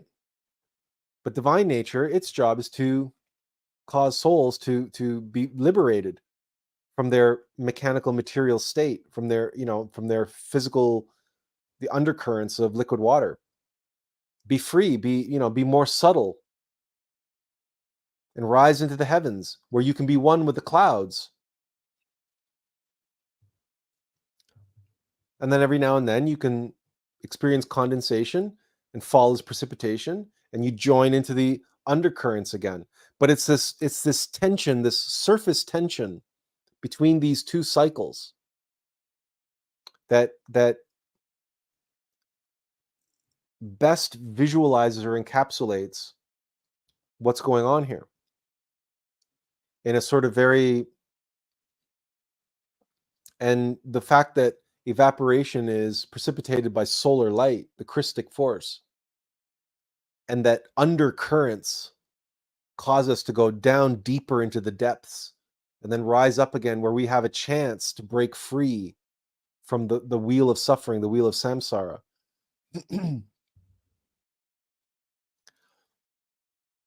And all of this is required, just as all of this is part of the natural cycle of water. All water undergoes this cycle, but not all souls. And truly, not every water molecule is going to achieve breaking the surface tension and achieving evaporation. There are certain conditions which must be met, and certain conditions which must be overcome. So water has memory and water has quality. So heavy water, there is such a thing called heavy water. Heavy water is heavy. It's going to stay down low in the depths. And structured water is it's living water. Structured water is alive and has the potential to achieve evaporation and break free of plasma and other darker, more dense states of water. And as we've discussed many, many, many times, what makes living water is the alm of life, and that includes the fact that life is baffling. When water encounters baffles, it swirls, right, in the same shape as the alm of life in the spiral pattern, and that creates structured living water. The water becomes more alive, more capable of dissolving minerals, and more able to transport oxygen, it becomes better water, living, alive water. And so all the struggles, all the obstacles that we face make us more alive, makes us grow. Just like learning to play the piano, learning to become a pilot, building muscle, learning anything, or improving in any way requires us to face challenges and overcome obstacles. That's exactly what baffles do to water to create better water, living water. Water which is capable of finally breaking free of the surface tension and experiencing its upper existence of the water cycle in the heavens.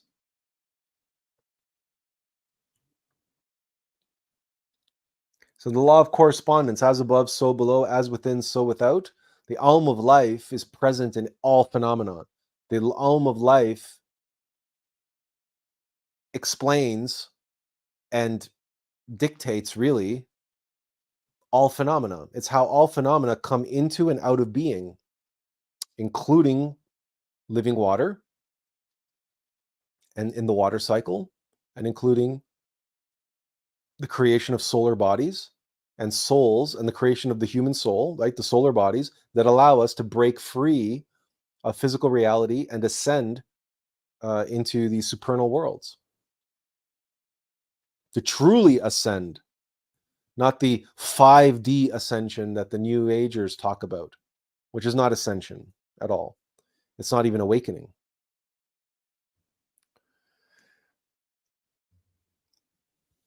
But you see, we need both.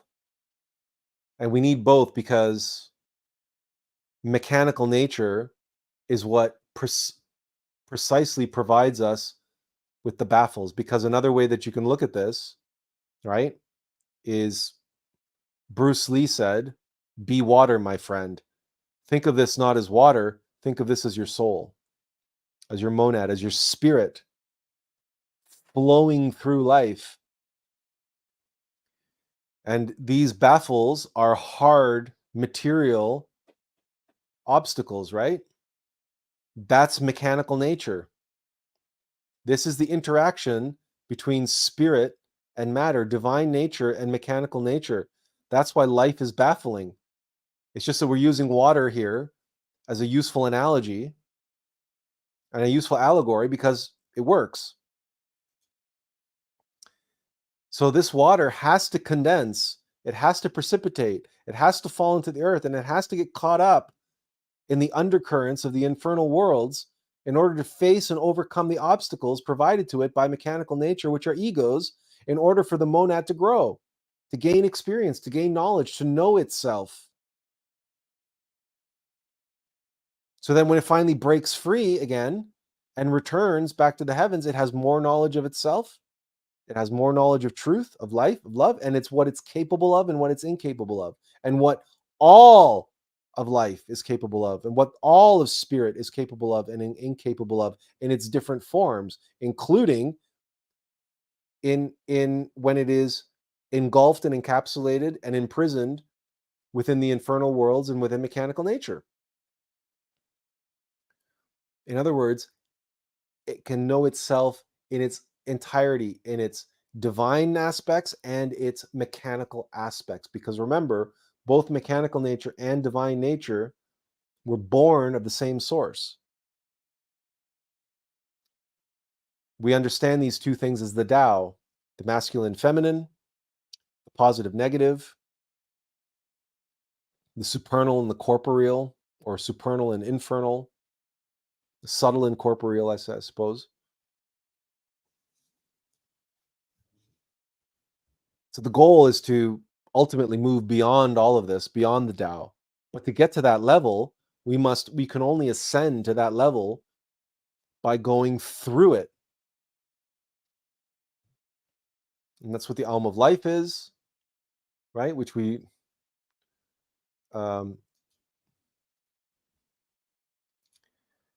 where's our whiteboard? Oh, there it is. Whoops. Right?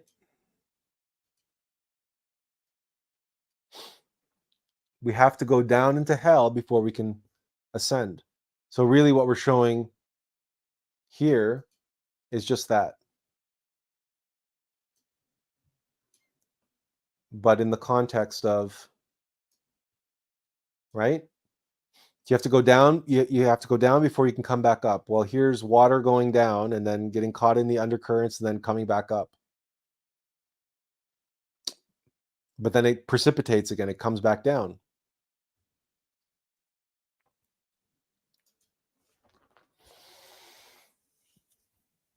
And let's face it, part of this hell that we're going to be facing in the next little while, what doesn't kill you makes you stronger. When you realize that all of this suffering are just more baffles, they're necessary. Death is just another part of life. The three factors of evolution and revolution of the consciousness are sacrifice, death, and birth. Sacrifice and death are what we are about to face, what this humanity is about to face in the end of the Kali Yuga. Birth is what comes out on the other end, the new humanity, the next humanity on this planet. And that humanity is going to be made stronger for everything that we're about to go through and witness to one degree or another.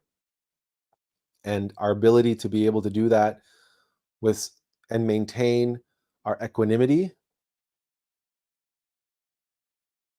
feel our compassion, feel our empathy, but without getting caught up in it, without becoming identified and attached to it, and without allowing the mechanical reactions which want to bubble up and react and get us to be angry and frustrated and indignant and all the rest of it, and want to control and want to change and say that I want to stop this injustice and why does it have to be this way? like so many people have in the face of death, the death of a loved one or their own death. But that's what we are looking at. And as we said, this whole relationship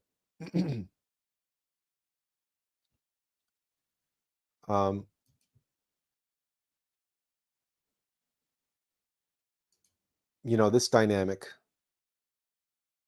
and this whole region and everything else,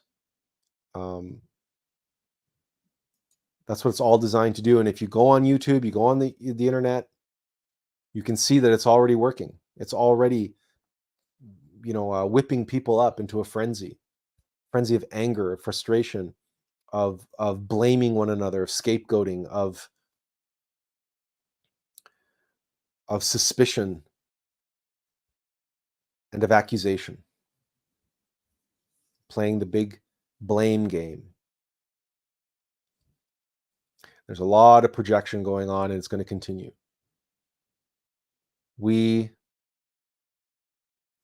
As much as we don't want to judge necessarily, we don't want to think of ourselves, holier than thou. It's better to think, there but for the grace of God go I.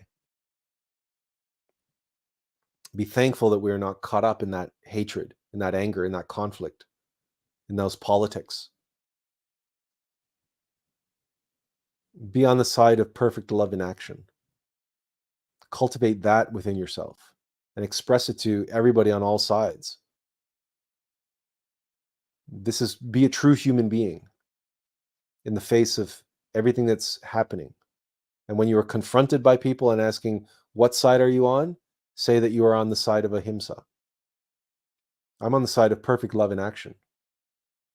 Show me a side on this war that's also on the side of perfect love in action, and I will be with them.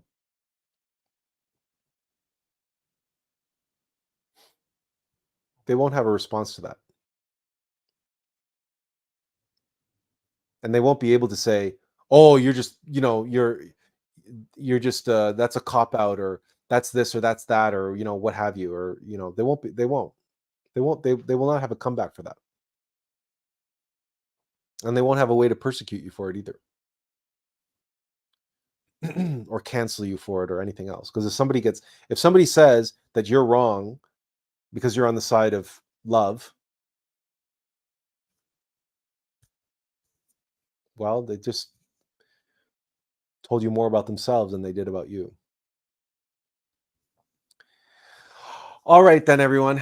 We're at the 4-hour mark, so um, let's call it a day. We'll give you guys a couple minutes to, if you have any additional questions or comments or anything to share. We covered a lot of ground today. Not exactly what we had intended or what we had said we were going to be talking about, but again, we're not attached to our plans as such, and everyone seemed to be more interested in the things that we did talk about. So we just went with the flow. um, if anyone has any other thing to ask or share, or please feel free to do so. Kathy said that she enjoyed it. Thank you, Kathy, for being here with us today.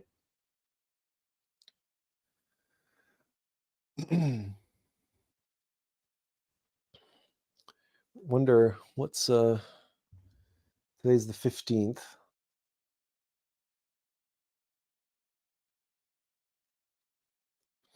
Oh, little update.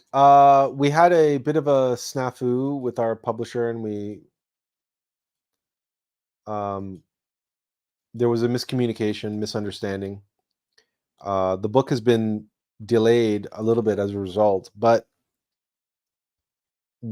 we feel that in the big picture, the delay is probably working in our favor because of the headlines, and everybody's thinking about the war. Was probably had everything gone smoothly, our book might have been coming out now, and that might have been a disaster to try to launch a book just as a war is getting underway in the Middle East. So as it stands, it looks like we're going to be looking at maybe the early or middle of November before the book is going to be. We basically lost like 3.5 weeks, maybe 4 weeks in total, maybe a whole month. So, but we called the publisher. We talked to the management at the publisher. We got it ironed out. We have a new project manager working on our book and a new team of editors, and they're picking up where the other team left off, and so hopefully we'll have something more to show for it soon. So that's a little update that we promised you. Mugaboo 22 says, like the old saying, you are either with us or against us. Well, we were glad that you were with us, Mugaboo. How's that? And Hermes Tree says, thank you for your advice on the conflict. I was deeply saddened and overwhelmed with plight of the Palestinians and upset the other day, but I see clearly now not to allow it to lead to anger. Hermes Trees, if you got that from today, then today was a success, because that was very much our goal today, was to remind everyone, no matter what happens, try to be on the side of love, be on the side of compassion, but be on the side of severity and mercy, and the recognition that this humanity has to go, and that the golden age, the next humanity on this planet, cannot be planted with seeds of intellectual animals. So if there are people who are warmongering and calling for the gassing of the other tribe or the extermination of the other tribe in any way, then they're making their bed, they have to sleep in it. And it's sad, it's unfortunate, and we can have compassion for them and everything else we can have, but in the Kali Yuga,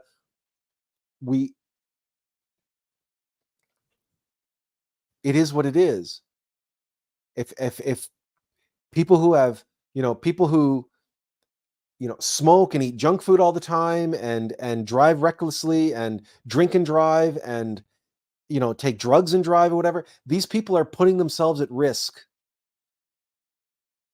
If they die because of their behaviors or their beliefs and their actions related to those beliefs, it's tragic, yes, but is it preventable?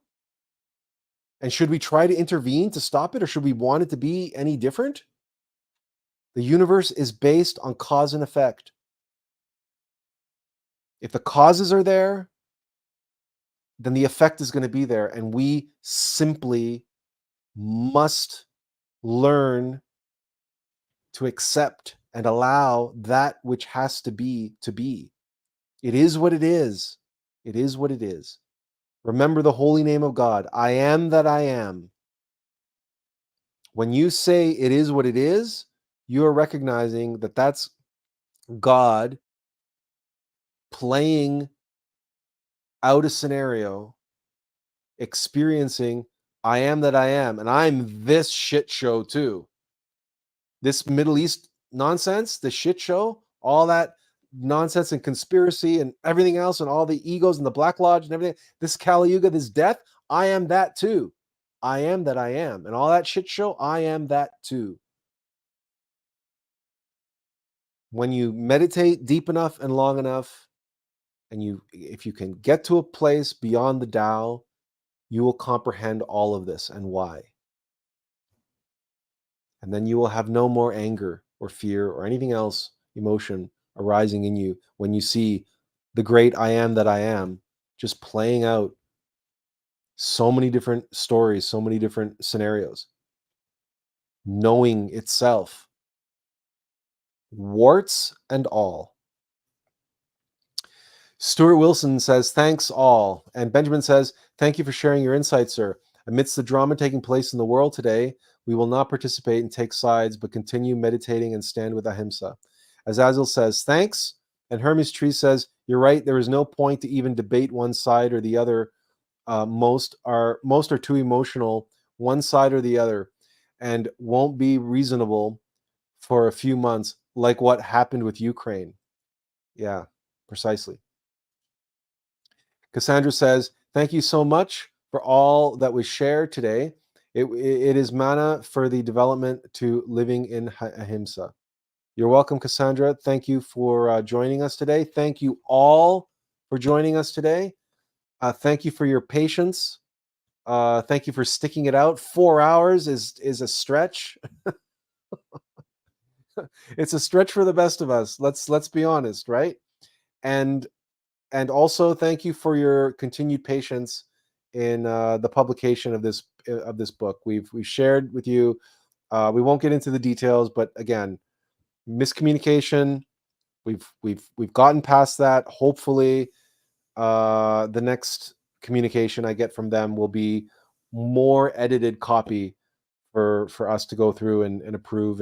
But again, because of the events unfolding in the Middle East and because of everything else, it is more than likely that this delay was orchestrated and is working in our advantage, working in our favor. Because as we said, what a nightmare that would have been for us to have, published the book with great fanfare, and then the next day Hamas attacked Israel. Then our book would have just vanished from, it just would have disappeared into the background, it just would have been nothing amid all the noise. And so this delay that we've experienced with the publishing spared us from that, right? And we can see that. We know that. We didn't know it at the time that we were going through the delay, because there was no indication, there was nothing to suggest that, hey, there's something just around the corner that you don't want to get caught up in. But now we know what was just around the corner. And so, we're grateful to our Divine Mother for orchestrating that mix up at the publisher. So that's how we roll with it, right? That's how we go with the flow, and we recognize, aha, okay. But even we weren't given the insight.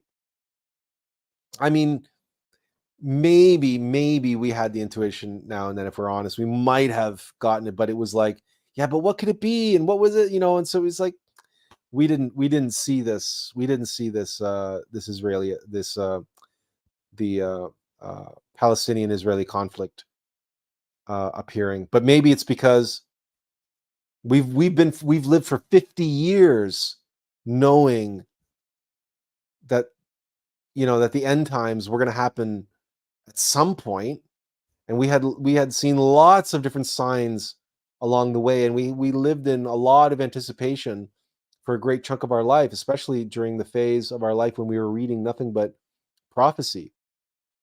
And then 9/11 happened, for example. Well, 9/11, that was 22 years ago, right? So we've seen many signs of the end times come and go. And this could be just another false start. You never know. On the other hand, but that's why we don't pay too much attention to little nudges or little this or little that about what's about to happen, because it's like Yoda said to Luke in Star Wars, said, premonitions. You must be, or was it, no, Yoda said that to Anakin, not Luke. Anakin said about premonitions. He said, careful you must be, right? Always emotion is the future, right? Have to be aware of premonitions and allowing our premonitions to becoming identified and attached to them, because the future isn't necessary. The future is not set in the way that we imagine, regardless of War of Armageddon or no War of Armageddon. The future is not set in the same way that we imagine it to be. So we'll leave you with that. How's that? Thank you all again so very much for joining us today. And we hope to see you all again next week. In the meantime, Mugaboo says, thanks, Attila. Have a great weekend, everyone. Or have a great week, everyone. To all of you, as always, we say inferential peace. Take care, everyone. We'll see you next week. Bye-bye.